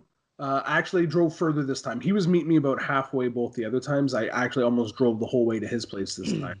Paid him the $50, and I got the watch and the board game. I don't know if the watch works, but regardless, it's still a cool piece. And the board game, when I opened it, I thought it was broken, but I guess it's supposed to be like that. Like there's 3 pieces for it, and you kind of put them together to build the Mario levels. I thought they were supposed to be connected, but I don't think they are. So it looks like most of the stuff's in there. So in the end, I paid $450 for everything. And the lot value, according to Game Value now, is just almost $2,200. So plus the watch and the board game, which probably the watch and the board game isn't included in that price. Yeah, because so whatever those are on top of that. Yeah. So like I've got my. So after the third bin, you should have said, "What else do you have?" Well, quit fucking around. Give me everything this time. He had other stuff, but he had, and I passed on this because you can't move it. He had Atari stuff. So he had a lot of, I don't know how many games, maybe 50 Atari games in the system, but he wanted $200 for it. It's not worth it. Yeah, so you just put a heart on that listing on Kijiji and keep an eye out for him to drop the price or for it to be up for a month and message him again. Say, will you take $50 now? Yeah. And I mean, out of that lot, like there was an Atari 7800 in there, no hookups untested. So I'm going to keep that. I got a copy of Kirby's Pinball on the GameCube. I got a Game Boy Game Genie, and the thing is in mint shape. Like they take the little book out of it, and it looks like it's never been used. Game Genie, or you mean Game Shark? Game Genie for the Game Boy. I didn't know there was a Game Genie. It's a Game Genie. Yeah. I knew there was a Game Shark for Game Boy. No, Game Genie. Okay. Yeah. So Lost Kingdoms 2 on the GameCube. Game Shark wasn't even around in the original. That was the original stuff. That's true. Game Boy Color. You're right. Yeah. It wasn't even around yet. That's what I'm thinking of. I'm keeping the Roller to the Rescue. I'm keeping Normie's Beach Babe. Toki I'm keeping. Landstalker I'm keeping. There was an NES Satellite in there. I don't know if it works, but it's in really good shape. I'm keeping that. Raiden on the Super Nintendo. I'm keeping that. And then a big Super Advantage controller for the Super Nintendo. I'm keeping that. But then all the rest of the stuff, like, there's no problem. I've already made almost $100 back from my initial investment, and that was but also you're a collector, correct? Oh yeah. Well, I mean, part of collecting is actually buying shit. So like you got it reducedly. I mean, a huge reduction of what it normally goes for. Right. I mean, so even if you didn't sell anything, you did well. Oh, I did well. Like in the GameCube lot, there was 2 copies of Zelda's Collector's Edition. There was the Mario Party 7. There was like the Def Jam game. I think those go for quite a bit. What else was in there? Harvest Moon game. The Def Jam. Fight for New York? New York or whatever. Fight for New York? This one's the Def Jam Vendetta. I think that's only like a $20 game. And then GameCube. There's Fight for New York. Yeah, there's a Fight for New York. It's $45. So that was in there. Yeah.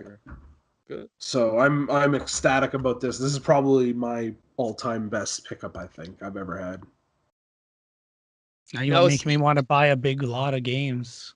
And the thing is, they're still out there. You just got to wait for them and track them down. People say it's so much harder to find, but I don't know. I always seem to find, and this is the biggest one, but at least every year I find 1 to 2 decent-sized lots.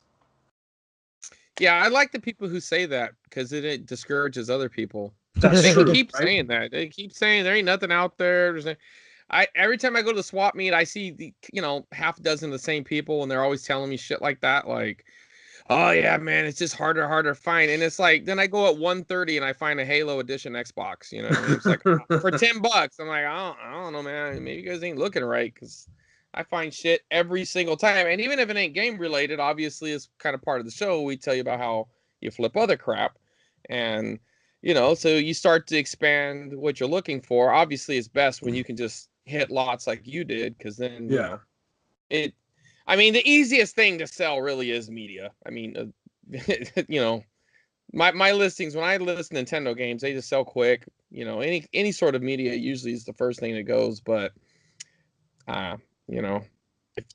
few and far between. I don't know. You got to look harder, I guess. But that's a hell of a hell of a fucking good.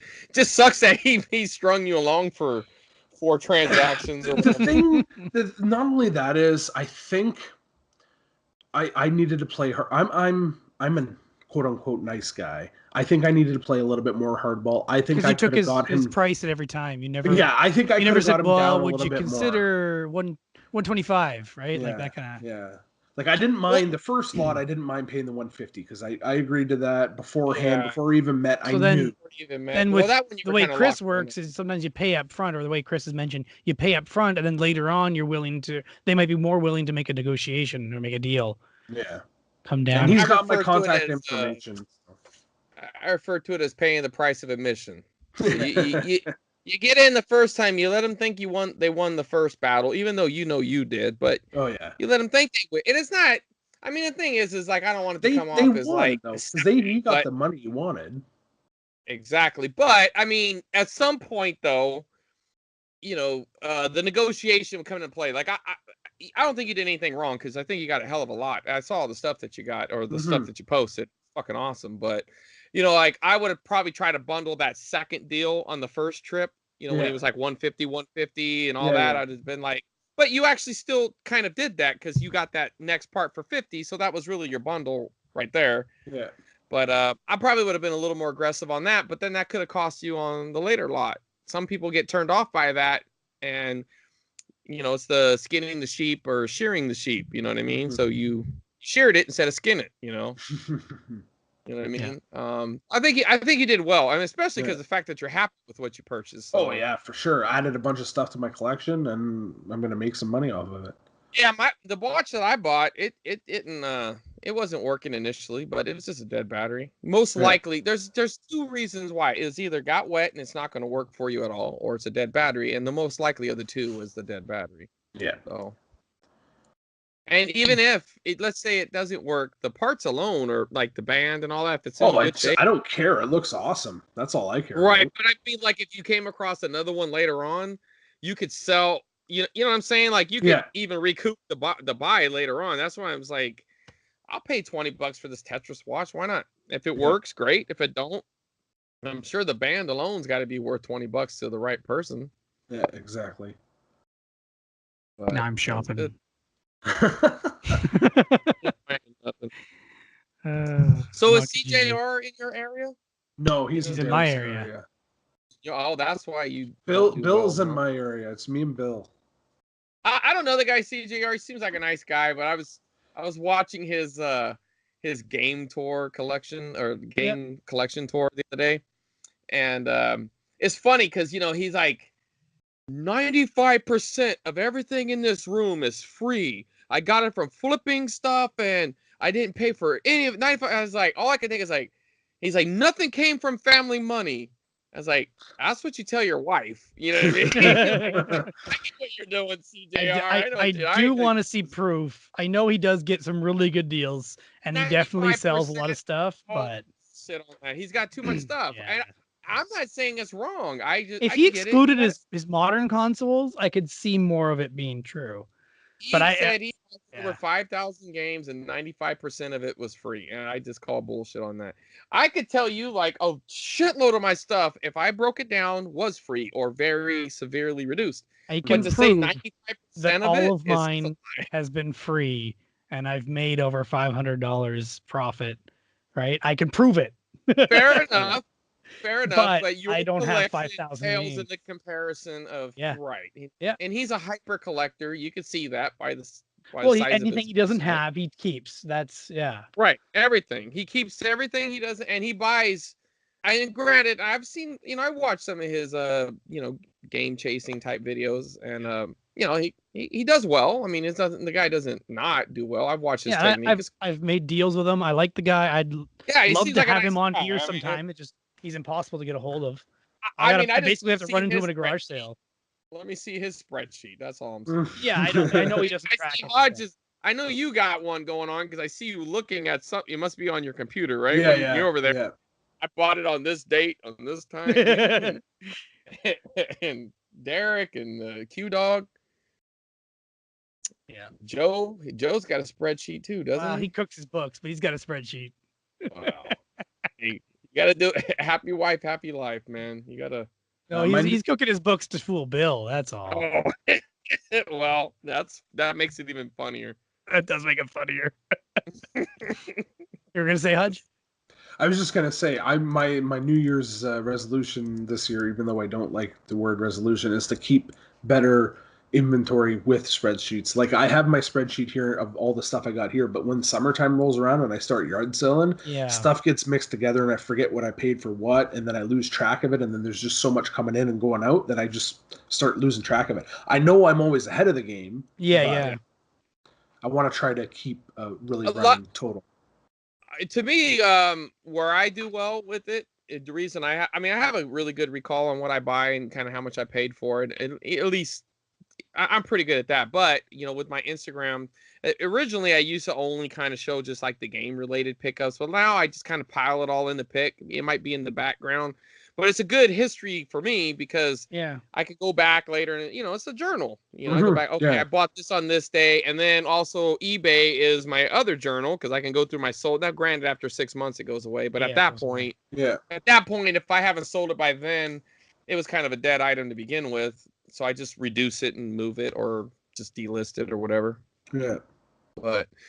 I always like to know when I paid for the lot, and that's usually then it's like, okay, now I'm in profit. I'm not worried about. To me, I don't really worry anymore. Once I'm in the profit, I don't really care about how much profit, because typically I know I got a pretty good recall of that kind of stuff. But I love and hate my spreadsheet. It's a lot of work, but I love having the info. I don't think I could not do it if I tried. It would bother me a lot. Right now, it bothers me that I can't go back and see dates on some things that are really old because I wasn't tracking dates. I just didn't have the fields to track the purchase date for certain items. Stuff that's back past like 2016, I think, or early 2017. No, I got 2016 in there. So before 2016. Yeah, January 2016 is as far back as it goes. Anything older than that, I don't have the dates tracked for purchases or sales. It bothers me. So what's your last noteworthy pickup, Derek?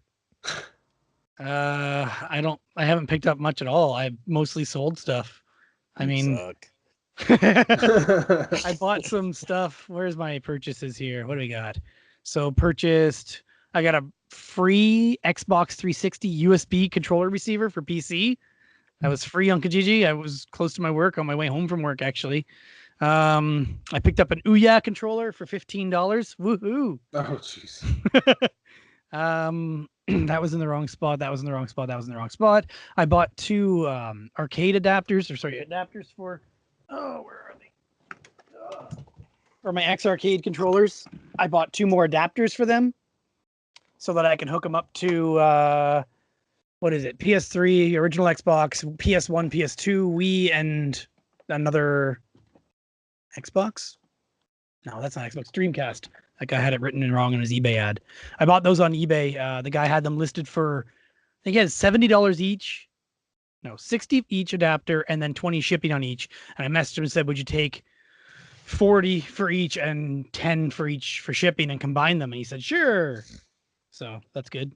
That's great. Yeah. I'm just updating the thing in my spreadsheet to say PS1 and PS2 and Dreamcast. So anyway, I wasn't able to hook up to Wii or GameCube before, and I wasn't able to hook up to Dreamcast before. So now I can hook up to any of those, not GD, GQ, GC. Yeah, so those together was $100. Those two adapters. I picked up two Joy-Cons a while ago for $40 for two Joy-Cons. One of them was broken. It had the left button was broken. So I already had a Joy-Con where the joystick was going out. And it happened to also be the blue left one. So I combined his with mine, swapped the stick from his into mine, and now I have working Joy-Con and a spare one, plus parts. Spare red, right, one that works fine, plus parts. So I ordered the left button and the stick off eBay for like $15 or something like that, or maybe 20 at the most for both parts. Yeah, I picked up more stuff, but not much interesting. Like I said, Namco Museum for DS or for Switch, And then there's some stuff I think I'd mentioned before. No, I didn't. Anyway, Kingdom Hearts 2, and Def Jam Vendetta, all complete in box, pretty good condition for $3 each at a thrift store. That's all right. Yeah. Yeah. Same thrift store that Creeply did a video on a few weeks ago. He picked up some stuff there. Yeah. Good. That's stuff I bought. I got a bunch of stuff at the convention, but I guess I didn't go with any kind of goal in mind. I mean, I wanted to get more black box titles, and I realized me and Bandy were competing. I didn't realize it at first. Hey, we go to the first booth me and him were at together. I saw a Super Mario Brothers, and it was really good price considering what it's going for. Plus, I had a haggle, and he went for it. But there was a couple other ones sitting there, and I was like, well, I'll get to them. Like, I was going to bundle it, but I turn around, and it's like they're in fucking Matt's hands. I was like, what the fuck? Oh, shit. You did tell me you were buying these. God damn it. I would have took that one. But, I ended up getting a volleyball on the end. I showed Complex my technique for leaving the convention, right? So I have this technique. Well, I'm not saying it's very original. I don't know if anyone else does it, but I call it the Hail Mary, right? So on the way out, any of those items that you kept passing that you wanted, you just didn't want the price, you just go and hit them with the fucking lowest price that you're willing to pay, just on your way out. And I'm gonna tell you what, it works more than it don't, because I don't know why. Maybe, and I was telling him, it's like, I think it's just the confidence I have, like, at that moment. Like, they know that it doesn't matter. Like, you're in don't give a fuck mode. Yeah, it's like, okay, hey, keep it. I don't care. But I mean, if you want it, here's the cash. And I don't know, maybe it's the sincerity of it. I don't know, but it works, man. So I ended up getting a box volleyball, which is becoming pretty tough. Like, it's one of those sneaky rare black box titles. I mean, everybody knows about the big box Gyromite and the big box Stack Up, and of course Donkey Kong Jr. Math. That one's pretty tough. But that volleyball, that one's starting kind of like a tough one. So I got that, and I knocked off a bunch of more Nintendo. I didn't even intend on buying them, but it was like I kept getting them cheap and cheap. So I was like, well, so now I'm down to like 8 Nintendo 64 carts for the set. Oh, wow. Which is a set I never intended on buying. But I kept getting lots, and then it's like, I love Nintendo games. It's hard to get rid of them when I have them and I don't need them, especially if like there's good labels or whatever. And I knew the second that I got Sculptor's Cut, I knew, like, I was like, all right, I'm going for a set, I guess. Once you get the stadium events of that set out of the way, stadium events is not that expensive, but it's the hardest one to get unless you're going for variants. But even then, even on the variants, like the gray, there's the Turok, the gray cart that you can only get by sending there's a recall on the game, basically. Right, it was a recall because if you played it in 2-player mode, you couldn't beat it. It was just a issue, software glitch. I mean, so if you sent it in, or I don't know, you sent it to them and they sent you back a gray cart. Anyways, those gray carts that's like the hot item. I mean, they're like $200 or $300 now, in that range. But even so, the Sculptor Cut's still the rarest. And it's interesting when you go to these damn conventions and they have all this shit under glass. Like, I don't know. I don't really get too much into the museum aspect of it all, but it is kind of cool. You see a couple of these games, it's like, well, there it is, Like, they have a really nice I'm standing there like next to the 5 NES games that I need. I'm thinking, like, that glass isn't that thick. I have a feeling I could just kind of just push that glass open, and who would know? There's not like anybody else is staring at this section. Billy Mitchell would know. But he had my back, apparently. If anybody tried to stop me on the way out, all I do is say, he probably wouldn't have your back. Well, I don't know. Maybe, but I am the Street Fighter champion. I beat both Matt and Curtis. Only lost 1 round, so that was good. And I destroyed Matt at champion. I think you're up there now, right? That qualifies. In our group, we only did some people upset. But... Yeah, You know what's funny is so in order to get that one pin, you had to get 40,000 on Tetris. Well, you're in the same line of these guys qualifying for the main. Like you had to get like 500,000 was the minimum to qualify to go into this like the semi tournament, right? Like it ain't even the main thing, but it's the qualifiers. Yeah. So you got to qualify to get into qualifiers, okay? And the guy in front of me, I don't know, I was just chatting with him and he's like, oh yeah, I looked, he had a controller. I started to notice like the serious guys brought their own controller. Oh jeez. And I'm like, oh, so you're going for that, huh? What are you playing on? This is Tetris on Nintendo. Okay. They brought their own Nintendo NES. version too, not the Tengen, the legit Nintendo. Yeah. I was just picturing an arcade system. That's all. Until you said No. controller. They had some CRTs, about probably about a dozen or so. Spread out in this one little area, and there's little tiny lines. You get through it really quick, but these guys are serious. Like, oh, you start on level 8. That's how you bubble up quicker. I'm like, all right, well, I'm not going for that. So he's like, what's the highest score you've ever gotten? And I'm like, I got 200,000 once, and I know that's not that level, but I felt pretty proud about that. And I was like, well, how about you? And he's like, he felt a little sheepish about it. I got 700,000. I'm like, oh, that's fucking fantastic. So we both sit down, start to play, and I'm just trying to get 40,000. I don't give a fuck about this call. I would not even want watching these guys play. I mean, this like savant level, right? I mean, these guys are just like, they're not even thinking. It's in just the zone, yeah. Right. Matter of fact, this one guy was so damn good. As he's doing it, he's watching the other guy's screen. I'm like, I don't know how you could do both. Like they're coming so fast, and he's just like, I don't know. Maybe at some point there's a pattern and he's already memorized it. I'm not sure, but anyway, so the guy next to me, I was kind of proud that I got the 40,000 and he crapped out like at 32. And I'm like, 700,000, huh? It's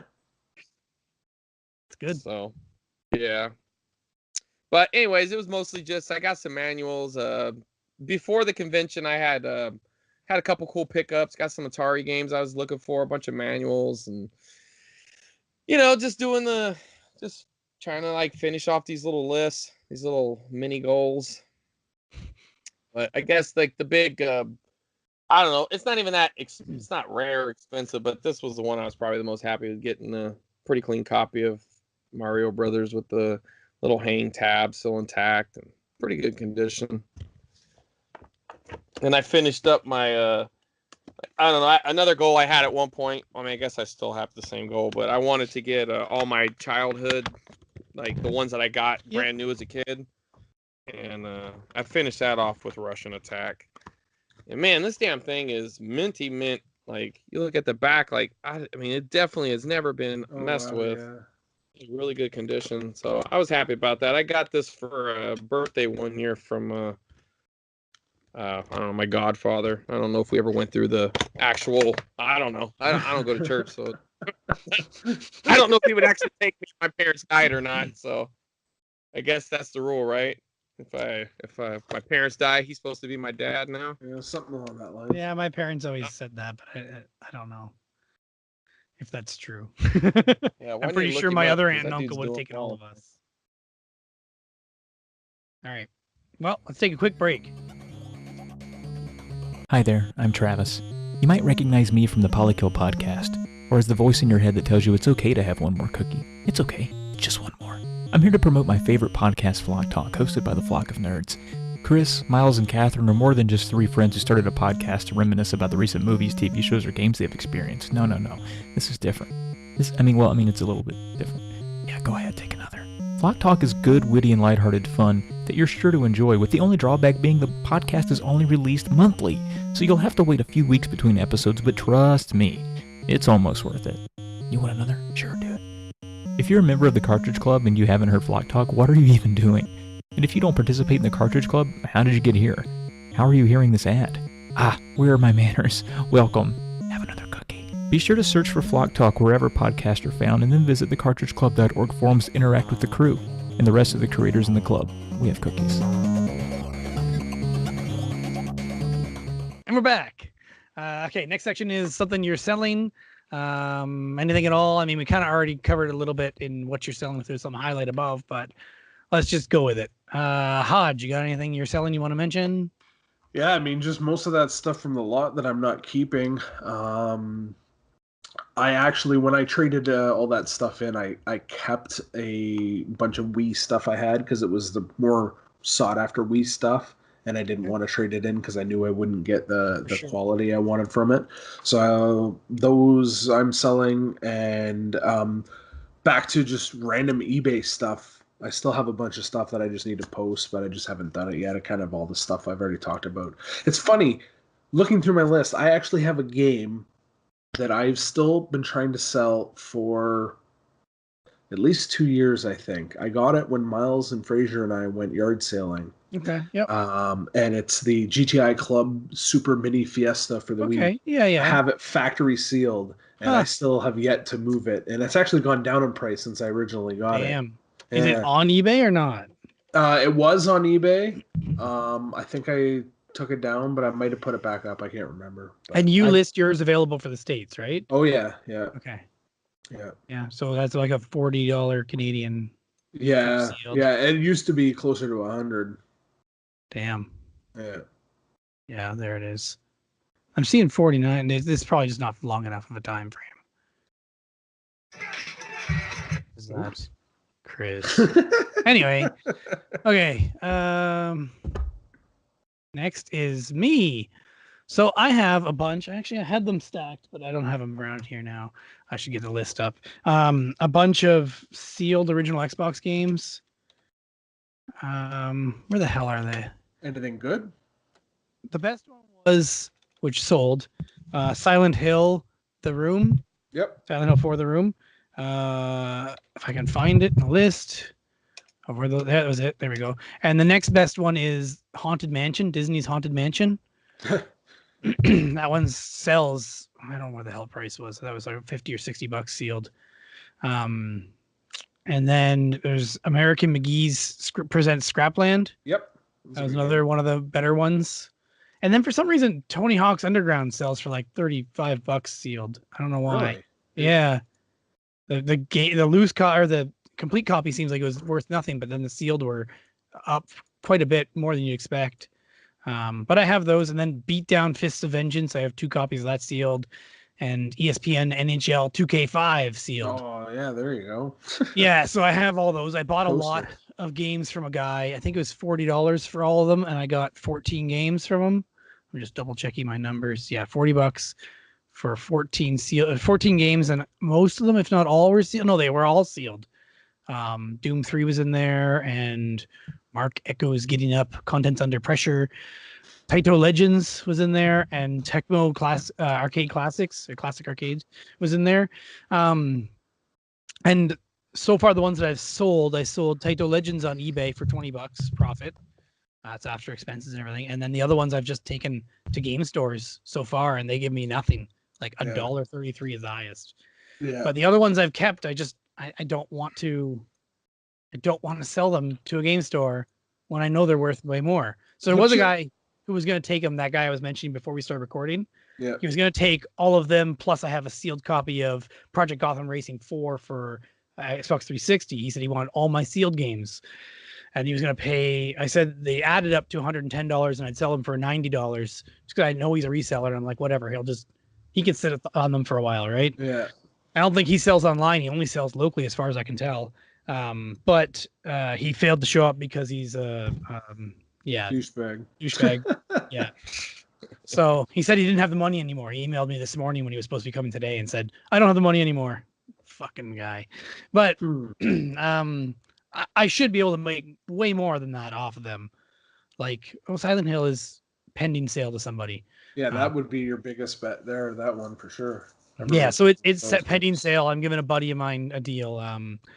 Jesus Kane. Yep. You know him? Yeah. Yep. Tim. So, yep. Yeah, I'm giving him a deal on that and a couple other original Xbox games I have. I have a stack for him. I've sold him tons because he's going for a full set. Yeah, full set, right? Yeah. Yeah. So I need to find somewhere to sell these. What do you guys think is the best thing? I should open up to eBay the US? Well, you don't sell to the US at all, eh? No. I just don't want to deal with the shipping. Who cares? As long as you put down whatever the shipping is going to cost, if they're willing to pay it, ship it. Yeah. Right? And it's easy enough if you do it through PayPal, they do all the customs crap for you.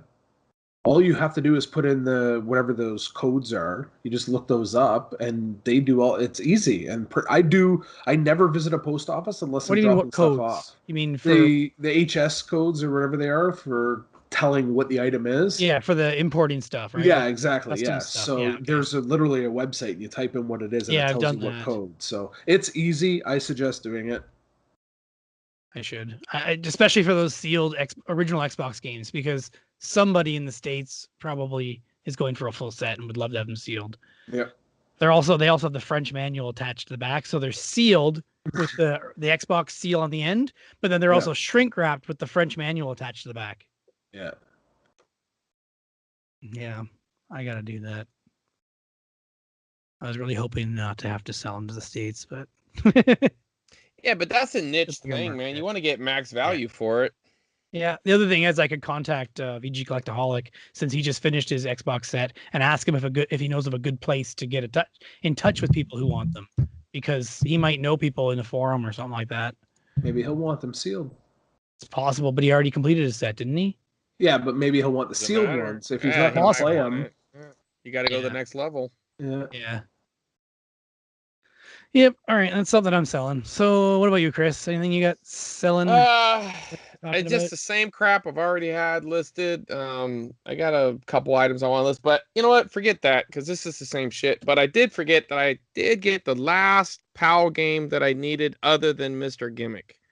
And this thing is, you might not know about this, right? I mean, you just think, what's the big deal? It's Mario Brothers, right? And it's the classic Mario Brothers where they're the plumbers and they're hitting on the floor. But for the PAL territories, it was completely redrawn. It's more true to the arcade. It looks the same in theory. I mean, it's just, but it is and it's exclusive to that region. It wasn't any other region. And it's never listed. I mean, I almost thought it was fake when I first started hearing about this like several years ago, because every time I would look up, I would see the black box. It looks like a black box version. But this one isn't black box. It looks just like this on the cart. I don't feel like opening it though, but it looks just like that. And you can only get it in the European territories. And this guy, it was so crazy because one night sometimes I'll do like late night shopping before I go to bed. Yep, I do that. Impulse buys if I had a lot of good sales that day. Yeah, well, I mean, controlled impulse. I mean, I'm not buying something. Yeah, no, I understand what you mean. But I'm buying something I might not have been necessarily looking for at that moment. And I think, so I just typed in NES PAL, PAL, and couple down, I saw a fucking loose copy of that, and I'm like, holy shit! And they wanted like, I don't know, it was like 200 euros or something like that, which turned out to be like, I don't know, like 250, 240 American. And I'm thinking, I think that's the right price. I don't know. I have nothing to compare it to. It's completely uncharted waters. Like, it's so uncommon that the great NES punk Pat didn't even have it in his book. I heard that I've heard that he's since added it to the online, his app, that it's in the app, but he didn't even have it in his book, which is kind of funny because, I'm this big expert, but he didn't know that. But there's forums on it on NintendoHodge and everything. I think Pat's a nice guy. I'm just fucking around. But yeah, so I saw that and I'm just thinking, do I want to spend that? I mean, I had enough to buy it. I'm thinking, damn, I don't know. I figure out, I'll just watch it and like just give it some thought, scroll down, see if there's something else I wanted for cheaper. I scroll down like 3 or 4 more, and there's a complete one for half the price. And it was like, it came out to like, I don't know, like 107 American, right? And I'm like, but I said best offer. It was buy it now, but it also had best offer. Best offer. How long had it been listed? This is like, okay, so I sent them an offer, and then I'm just sitting there waiting on it. And I'm like, and I looked at it, it's like, man, he didn't post this that long ago. And I'm like, what the fuck am I doing? You know what? Fuck it. Just buy it. Forget the offer. And I just went back and bought it because I'm like, had the loose only cart been that without the offer, I would have just bought it. Yeah. So here I'm stuck in this moment where it's like, well, maybe he'll take $20 off because or he $10. has best offer that you feel like you have to make an offer. Yeah. That means Right, he's already and- willing to take less. In theory, but it's something I was going to talk about in the tip section, but I might as well just address a little bit of it now. eBay has redone their app, which I fucking hate it. But one of the features is it defaults to best offers. So you have to manually change it back. Because I noticed I have been sending people offers, and one guy in particular just kept hitting rejects. And I was like, we're getting so close to the price. What is your fucking deal? So I just messaged him politely. I'm like, hey, buddy, I mean, I'm not trying to be rude here, but you have best offer, and you're not even counter offering or anything. He goes, yeah, you know what? I didn't want that. eBay put that. And at the time, I didn't know what he was talking about. But since then, I got a new phone, and it didn't give me the same version of the app that I already had. And now I know exactly what he's talking about. So it's a pain in the ass. I've already called and bitched at customer support. I'm going to do it again when I have some more time, because one time before they done something with a version of the app that I didn't like, and I called them up and bitched them out, and somehow the guy was able to tweak some settings. And I called them back, and I talked to some lady. I was like, hey, what about that? And she didn't know what the fuck I was talking about. So I'm going to have to keep just playing the operator lotto and get the right one. Anyway, I'm happy. I got the complete PAL exclusives other than Mr. Gimmick, which is pretty much the equivalent price-wise to, well, no, it's actually cheaper. But there was a time you could say it was their little Samson. They were pretty equal in price, loose cart. Oh, wow. But little Samson shot way beyond them. But a loose cart's still like probably $7. I don't think I'll pay $7 for it, but you know, you just got to be paying attention. Sometimes desperate people, they'll take less, or I might have a really good month and just say, fuck it, bite the bullet. But Did that one come from overseas, or is that local? Yeah, I came from fucking Sweden or something. Yeah, okay. It came from Sweden. Yeah, I have no. That's the thing, is some people are intimidated by that kind of shit. No, I mean, buyer protection. Yeah, and that was another thing when I had that lady on the phone about that guy trying to do the microphone scam on me. At one point, I was very calm, and I always suggest that try not to be emotional, because you could turn them off. You know what I mean? Like, try to be calm, try to stay on point, and use their words against them, right? Or remind them of their words, like seller's protection, because there's buyer's protection, yes, but there's also seller's protection. We're partners. You sell on eBay, they're your partner. I'm their partner. We're in it together, so protect me. You know what I mean? And a lot of times in these situations, when they come to a standstill, both parties win. I mean, I have addressed this on the podcast before, but they'll get to keep the item and the money, and I'll get to keep the money, and eBay just eats it. Yeah. And that didn't happen in this case, because they worded their return wrong. They admitted fault in their return, but they did. And it's funny because Bill's the ultimate pessimist. Oh, well, you better hope it doesn't come back at you with PayPal. I'm just like, yeah, fucking bring it. Like I'll go through PayPal too if I got to. I know what he's talking about. That I did have one problem with PayPal once, but it was my own fault. So I'm pretty confident I could beat PayPal too. Well, I hope you don't have to. Yeah, me too. Although I'd love to hear about it if you do. Right, I'll be sure to. I was thinking, like, one of these times I want to fucking put it on speakerphone and then record it. So you guys, so you guys know it. Cool. Like, I don't think it's illegal, because they're recording me. I might even just be a smart ass and be like, you're being recorded on my end, because I can't. They used to be able to, like, I used to have a cell phone back in the day where you could get a record. Yeah, I could say it, and I'm not using it against them or anything. If you don't say it, then you can get into trouble, in theory. So. Right. Yeah.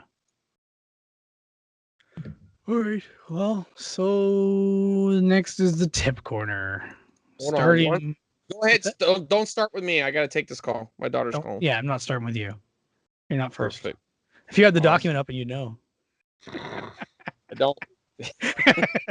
All right. I don't have a very good tip.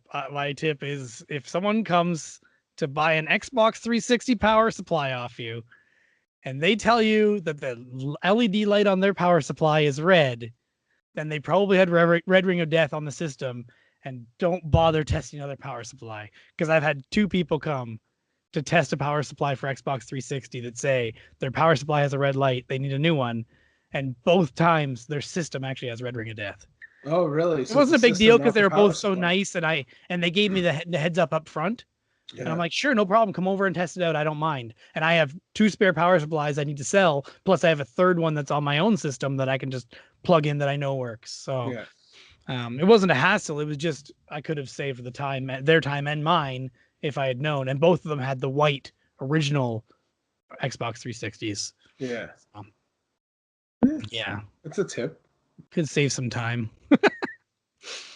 It's a very, really, really niche tip, but yeah, it can happen, and it's happened to me twice in the last 2 weeks. So, since Chris is on the phone, you might have you got anything. Yeah, I mean, my tip, and I think we've heard this before, but I'm going to say it, is to just be nice, be courteous, and be genuine in any transactions. Because in the end, the person you're talking to, even if a deal doesn't come out of it, they might remember that down the road, and they're going to contact you back. Or if you do buy something from them, they'll remember, hey, that nice person, he bought these video games from me. I got more stuff to sell. I'm going to contact him first. Because I always tell people, if you have more stuff, contact me back. Send me. Normally, I give my cell number when I make a deal with somebody, so I'll say, text me. If you have anything else, text me.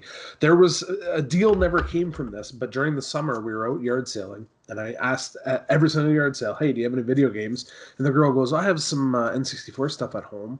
I'm looking to sell. I'm like, okay, here's my number. I wrote it on a card, gave it to her, and I said, just text me and let me know what you want for it. And I didn't hear from her for probably well over a month. But a month later, I got a text from her. Said, hey, I got this stuff. I finally found it. This is what I'm wanting for it. Are you interested? She wanted way too much money, and I tried to counter offer, and she wouldn't go any lower, but that was fine. At least she still got back to me, and it's just be nice and go that extra mile. Absolutely. I totally you can still hear from her again.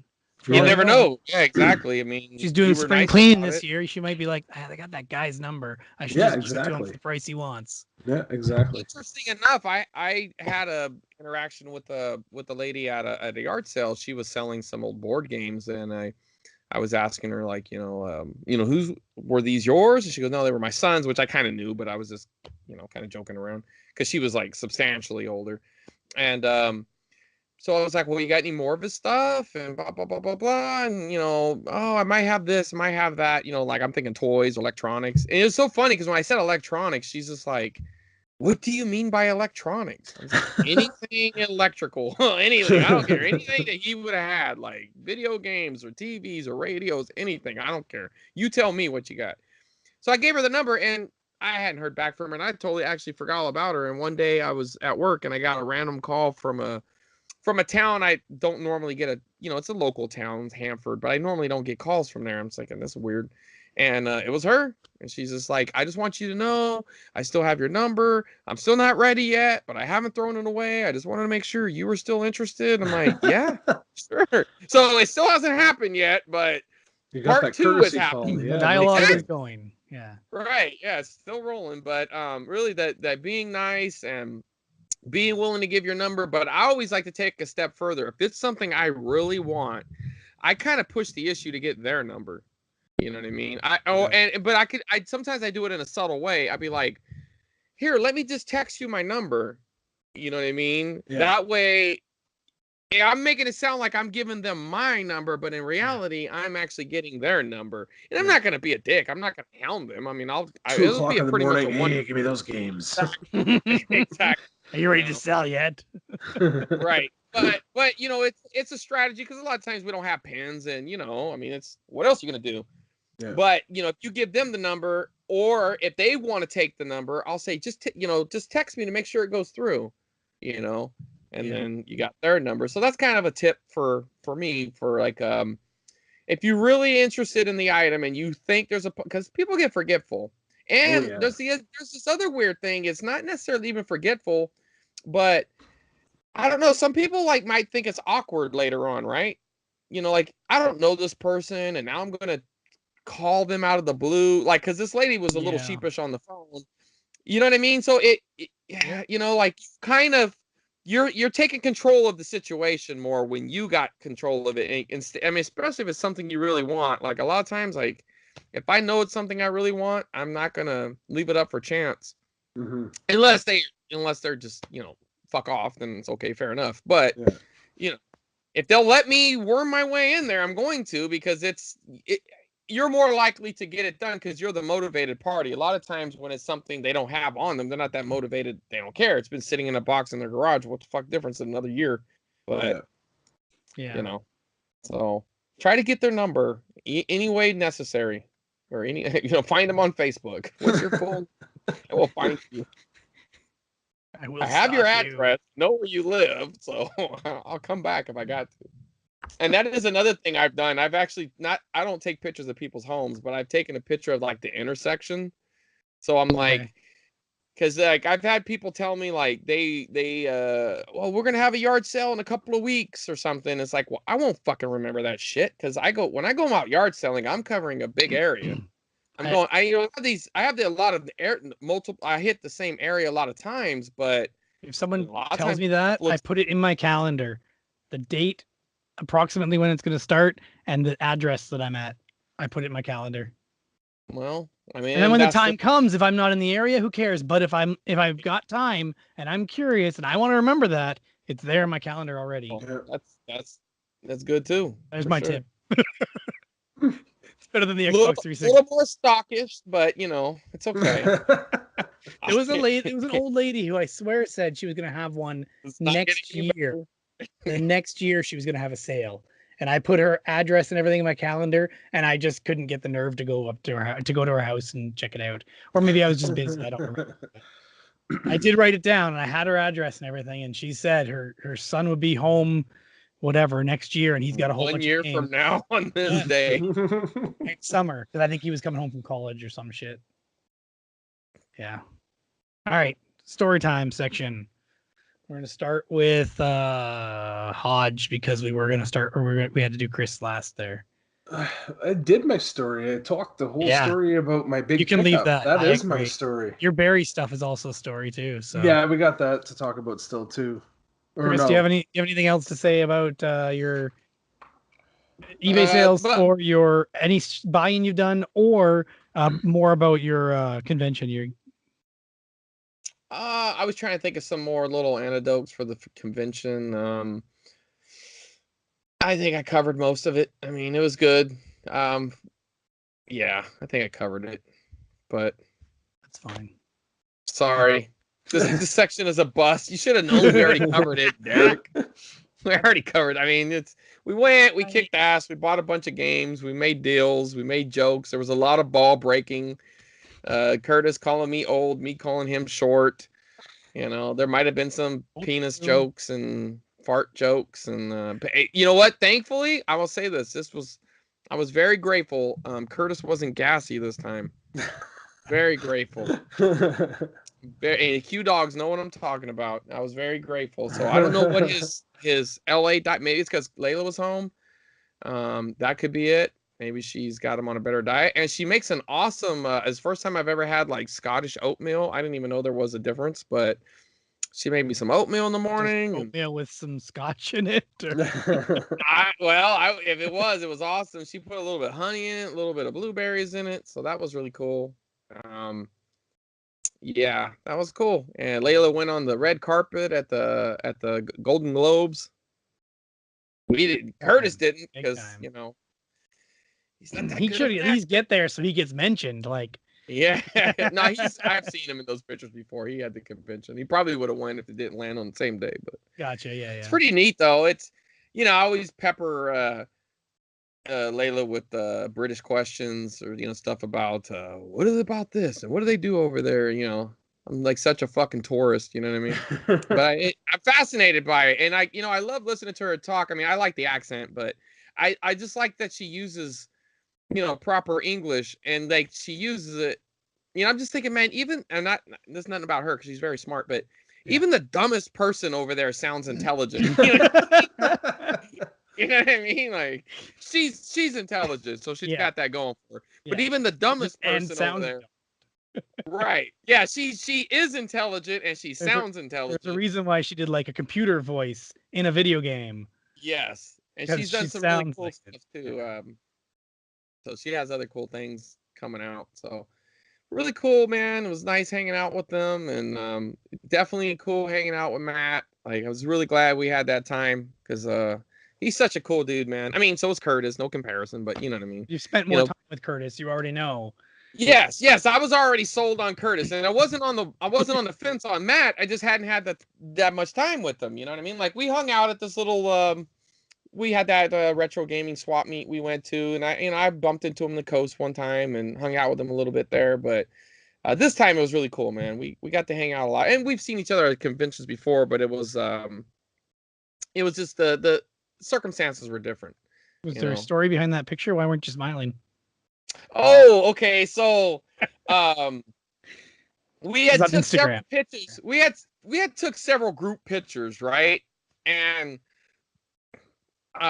sometimes I smile in pictures and sometimes I don't. It's nothing like I'm mad or nothing. I've had people tell me that, like, aren't you happy? It's like, I don't know, man. What do you want me to tell you? Like, sometimes I smile, sometimes I don't. And I don't know what it is, but so I noticed one of the pictures, I was like, he had like the stern look on his face, and like we all smiling. I was like, oh, look at you over there, mean monkey. He's like, yeah, I'm not gonna smile. So in that particular picture, okay, I did the Matt thing, and then I see the fucking picture and he's smiling. Like, we had a plaque. You know what I mean? Like, what the fuck? I thought we were gonna be the only ones who weren't smiling. We were agreed on that. Yeah, that was pretty good, man. It's a lot of inside jokes that works, and I don't know, man. These guys are cool dudes. I hope we can all get together at some point. You know, whether it's in Portland or I don't know, we all get our passports and make it up to Canada. Do it. You know, I don't know, man. It'd be cool if we can all like really. I know there's that Chicago. And the funny thing is, when I heard you guys talking about, I didn't even realize what you guys were talking about. To be honest, I hate to say that, but I kept hearing the C3 thing, and I'm just like, what is this, a gaming convention? I realized no, it was just a big meetup. Like, well, of Cartridge Club people. Yeah. Right. Had I been paying attention a little earlier, I might. We have to hand you a personal invite, like Joe. Well, yes. I mean, I don't want to make the assumption. Oh yeah, I'm coming and be like, no. You guys ain't made it to that level in the club. First of all, no one would ever say you're not invited. There was a guy who joined the club. I swear it was like 3 months before C3. Yeah. Right. That beast stat. I don't know how long he had been around, but I don't think it was that long. And he came. I mean, he might have been local anyway, and he was totally welcome. But it's not like anybody is not welcome. Is what I'm trying to say. Even the one guy that VG Collectaholic showed up. He had a guy come and make a deal with him while we were doing our podcast recordings, and he invited the guy to come in and hang out. Check it out, yeah. Yeah. And he was just making a deal with the guy. But so next year, maybe Chicago. I would like to do it. It won't be Chicago this time. It'll be somewhere else. Oh. Yeah. Somewhere closer to California? No. I don't know. I heard further away. God damn it. Like New York? Jersey? Connecticut? What are we talking about? I heard somebody mention Too Many Games, Philadelphia area. Well, maybe I can bunk with Duke. I can stay at his house and drive down with him. I've got an invite. I might have to cash that in. Or NJ Retro. He's in New Jersey. There you go. Yeah, that's close too. Just invite yourself over. I was like, I haven't got an invite from NJ Retro yet, but maybe I have to try. It was cool about this internet, man. Like, I mean, I guess it kind of is the obvious statement, but I mean, I've met so many different people and created like what I consider like real friendships, and I think they do as well. And I mean, it's interesting because I mean, we're pretty much prisoners of our environment, right? I mean, you meet the people that are around you. Yeah. And these and all these little groups and everything, I mean, beyond the fucking video games and all that, when you can make these kind of connections with people, and they're so much more valuable than anything I've ever gotten in any deal on Instagram or Twitter or anything like that. That's my wife couldn't believe when she couldn't. She was annoyed that I was interacting with the Cartridge Club so much because I was on Twitter more than I ever had been, right? I was online more than I ever had been when I started hanging out with the Cartridge Club's people online. And then when she got to actually meet everybody, or even started watching videos of the Q Dogs and everybody's videos and hearing podcasts and then meet them in person, she's just like, I totally get it now. It makes sense. I understand. Yeah. These are awesome people, and that's why you want to hang around with them. And I used to roll my eyes when I would hear people talk about like the retro gaming community, because I mean, it seemed like everybody had a community, right? You had this community, that community. I don't know. I used to roll my eyes a little bit about it, but you know what? I'm a believer in it because it does feel like a community vibe. And I have different sections, right? I mean, I have like this California community that I've kind of cultivated with the vendors down there, and Aaron, Ricky, and people from LA and stuff like that. And, and of course I have a local community that I vibe with, but I mean, this is it was a good thing that Sean did, I mean, I don't know if it was a solo idea Sean had. I mean, I've heard the stories a little bit, but whatever. I mean, P1, I don't know if I'm supposed to say Sean, I always forget whose secret identity is truly secret. Yeah. I always forget. But anyway, Sean, I know, if you're listening, man, I mean, I appreciate you, dude. I know he's still out at sea. Hopefully gets home soon. I think it's like 15 days. 15 days or 14 days. That's awesome, man.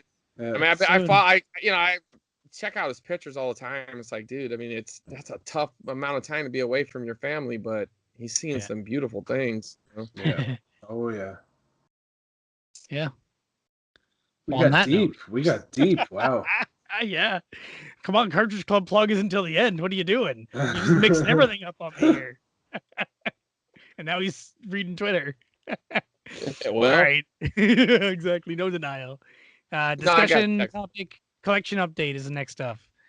Hodge, I mean, it's been forever since we had you on. Yeah. But I don't know if you want to talk about any of your collection, or I mean, Chris, I'm sure would love to hear how many NES games you have, for example. How many you got? I don't know how many Mario I have, honestly. You know what? I went through a phase where I purged some stuff.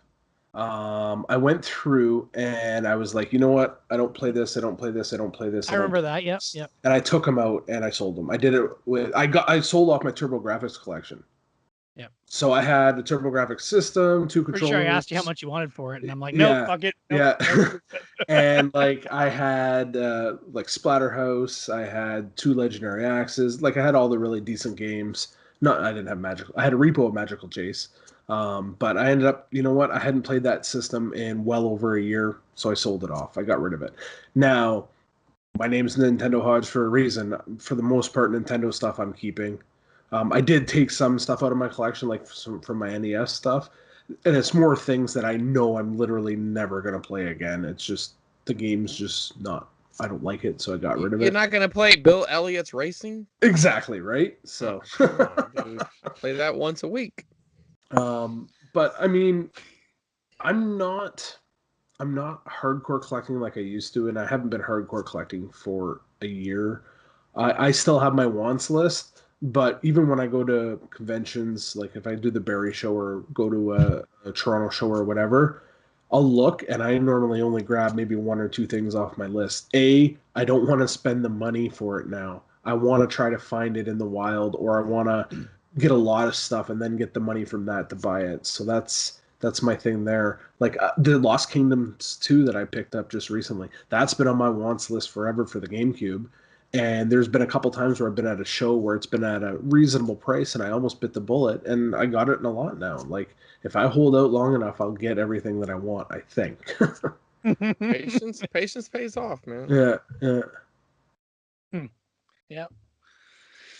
I like the hunt.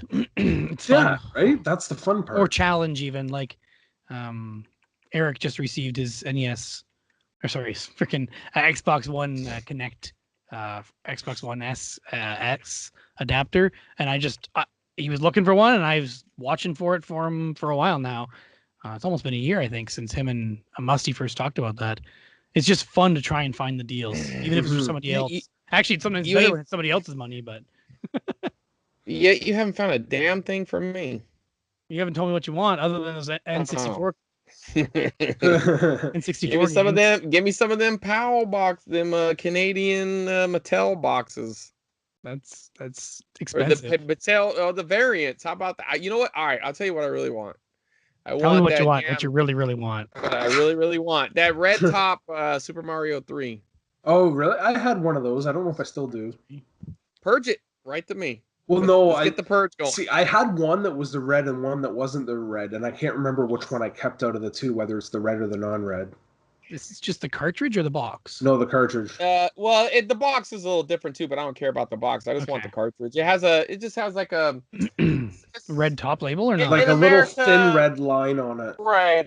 You'll know it when you see it. The second I want to check mine it, now. I don't even know which one I have. I'm sure I don't, but let's just see. It's like the Challenge series in America. Yeah. I think what was it? Blades of Steel, I think. Blades of Steel had one too, yeah. Right. Hey now. A cut on the arcade stick cord. No, it's not red. I have no red on mine. You'll know it the second you see it. Okay. Doesn't matter.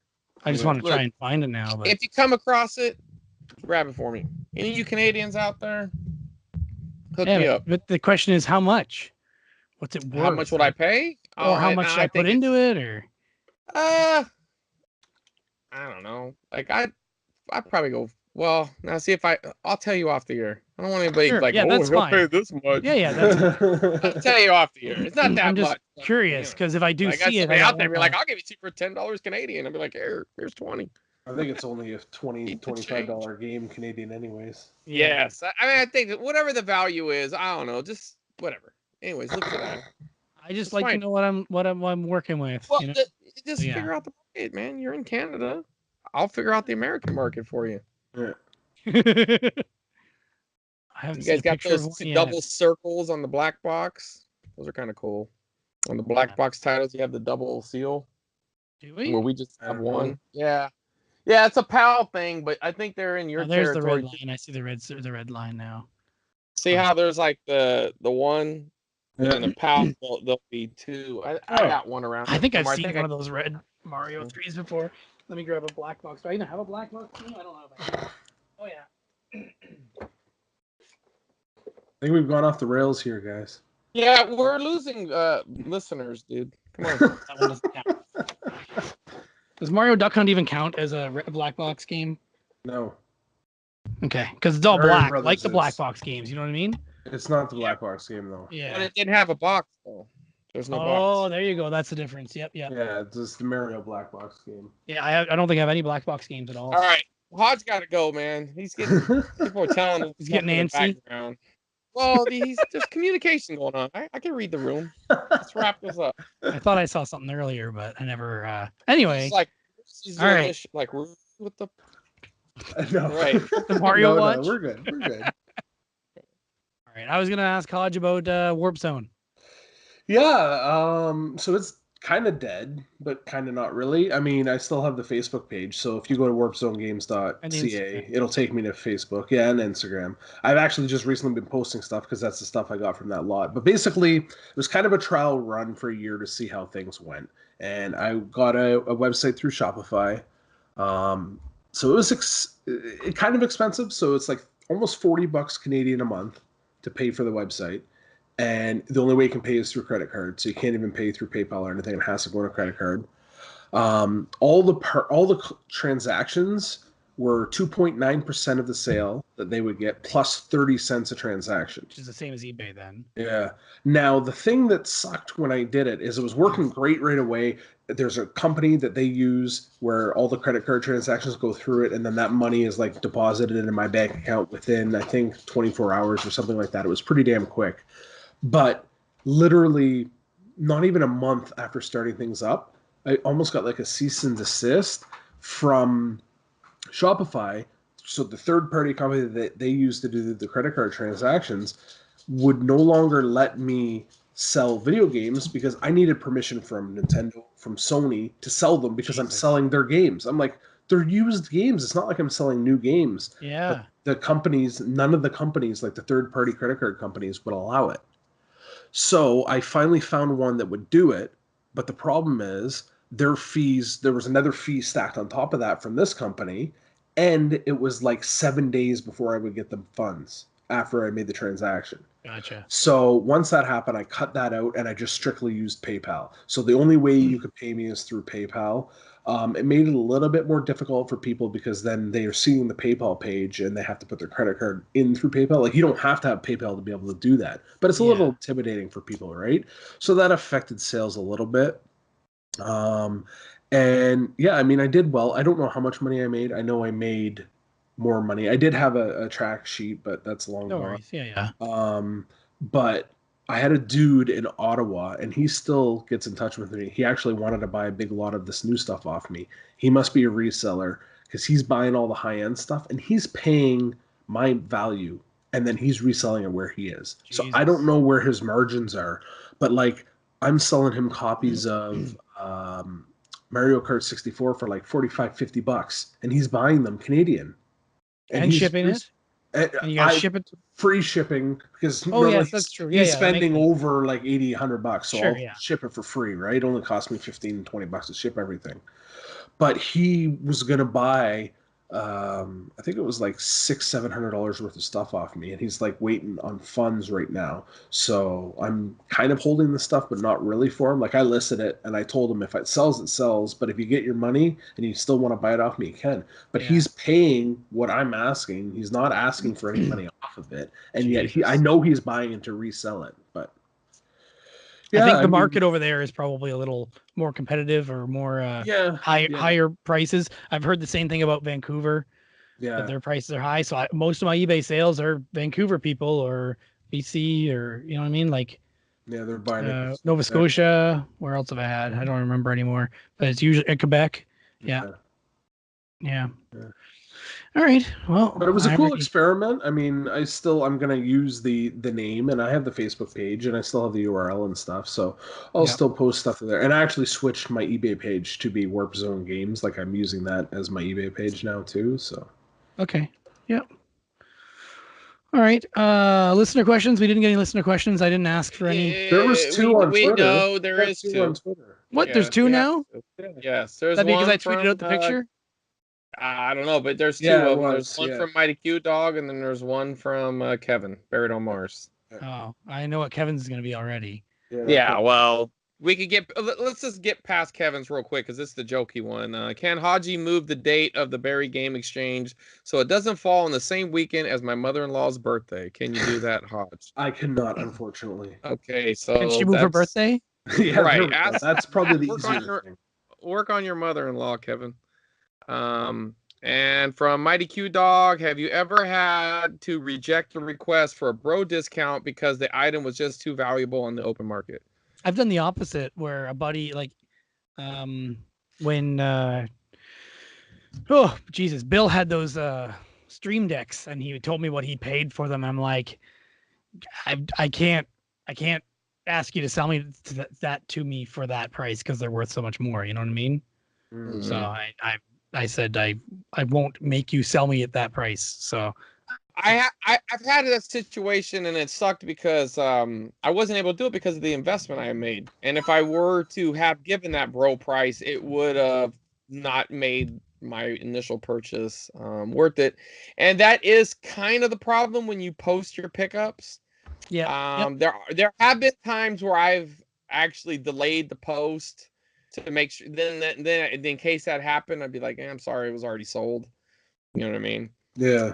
Yeah. It sucks because you do want to hook people up, and I'm all about hooking up bros. I mean, you can ask around. I've just given people stuff. I don't care, but there are certain situations where it's not really about the bro-ness or any of that. It's this one particular item is going to cover what I just spent, and if I want to buy more items, I have to at least make my money back, and I don't want to make my money on you. You know what I mean? My friend. I said that before in person. I said, this is the game in the lot that I wanted to make my money back on.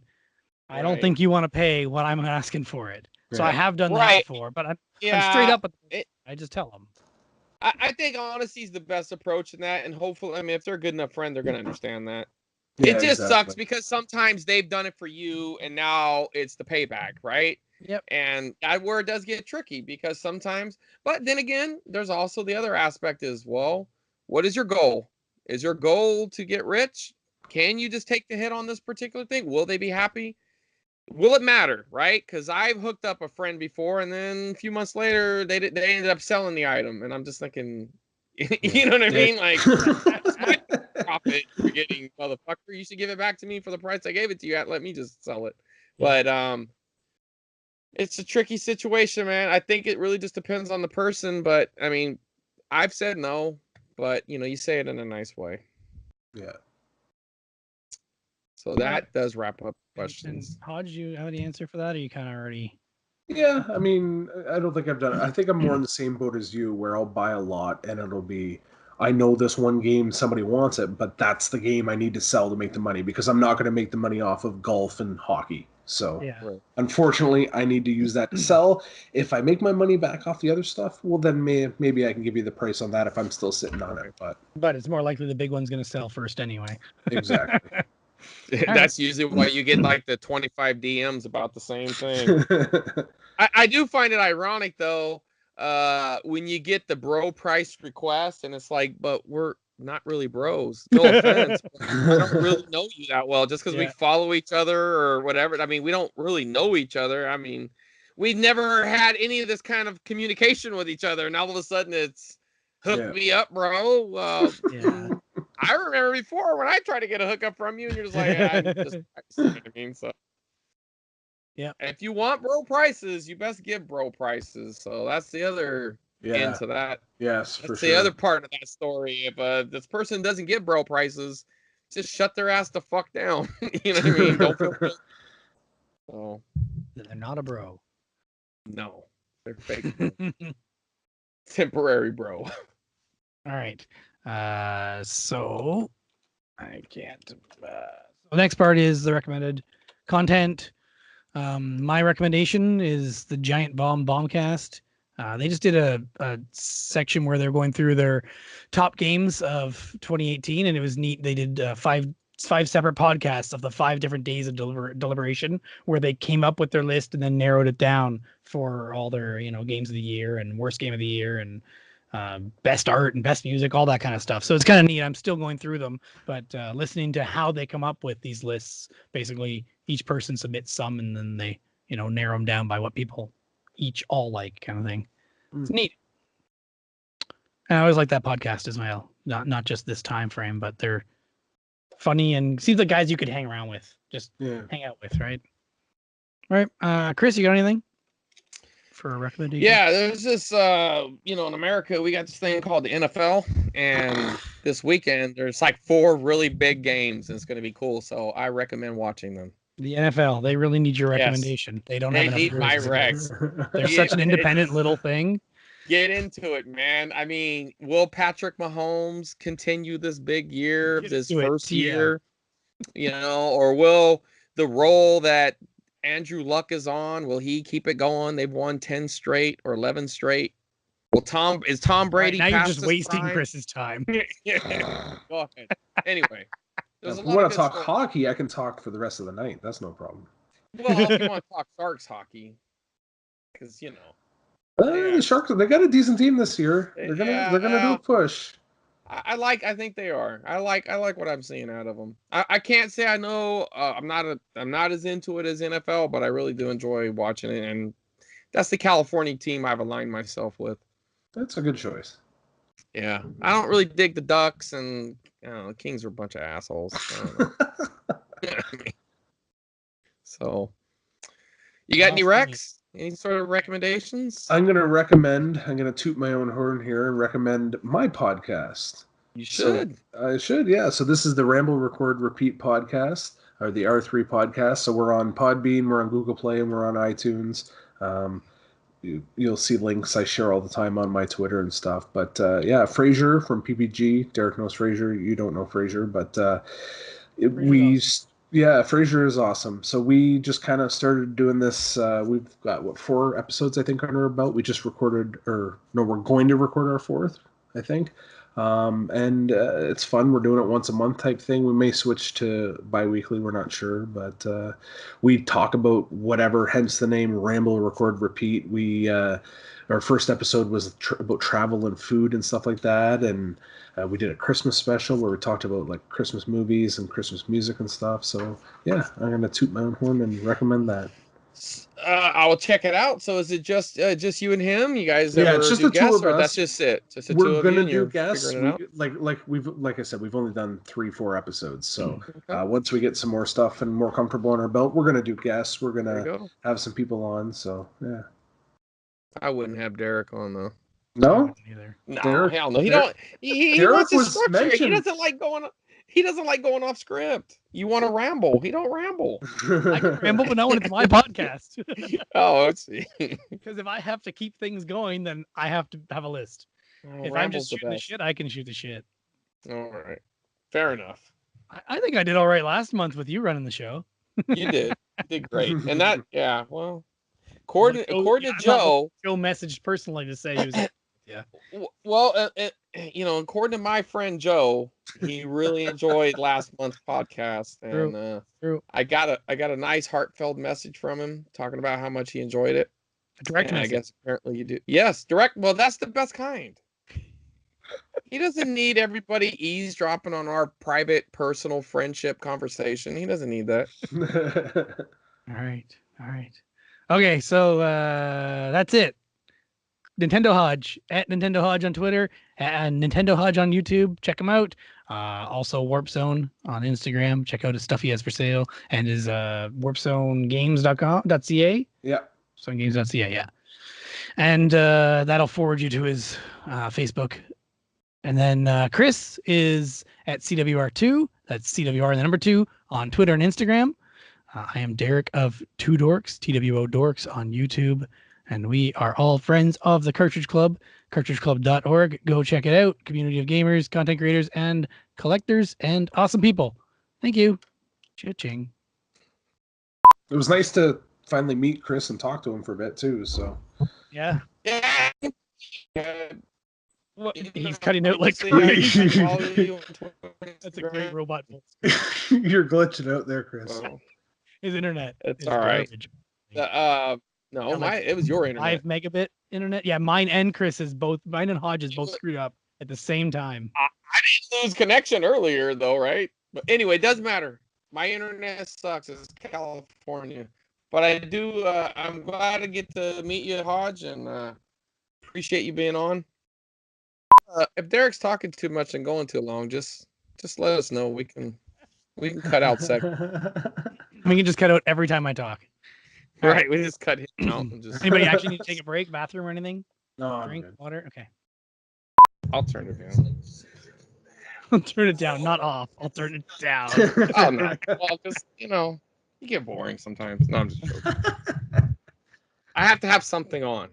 When I'm bored, you're supposed to chime in with something interesting. Right. I think I do. I don't know. I've never actually too busy watching the comment football. section. Right.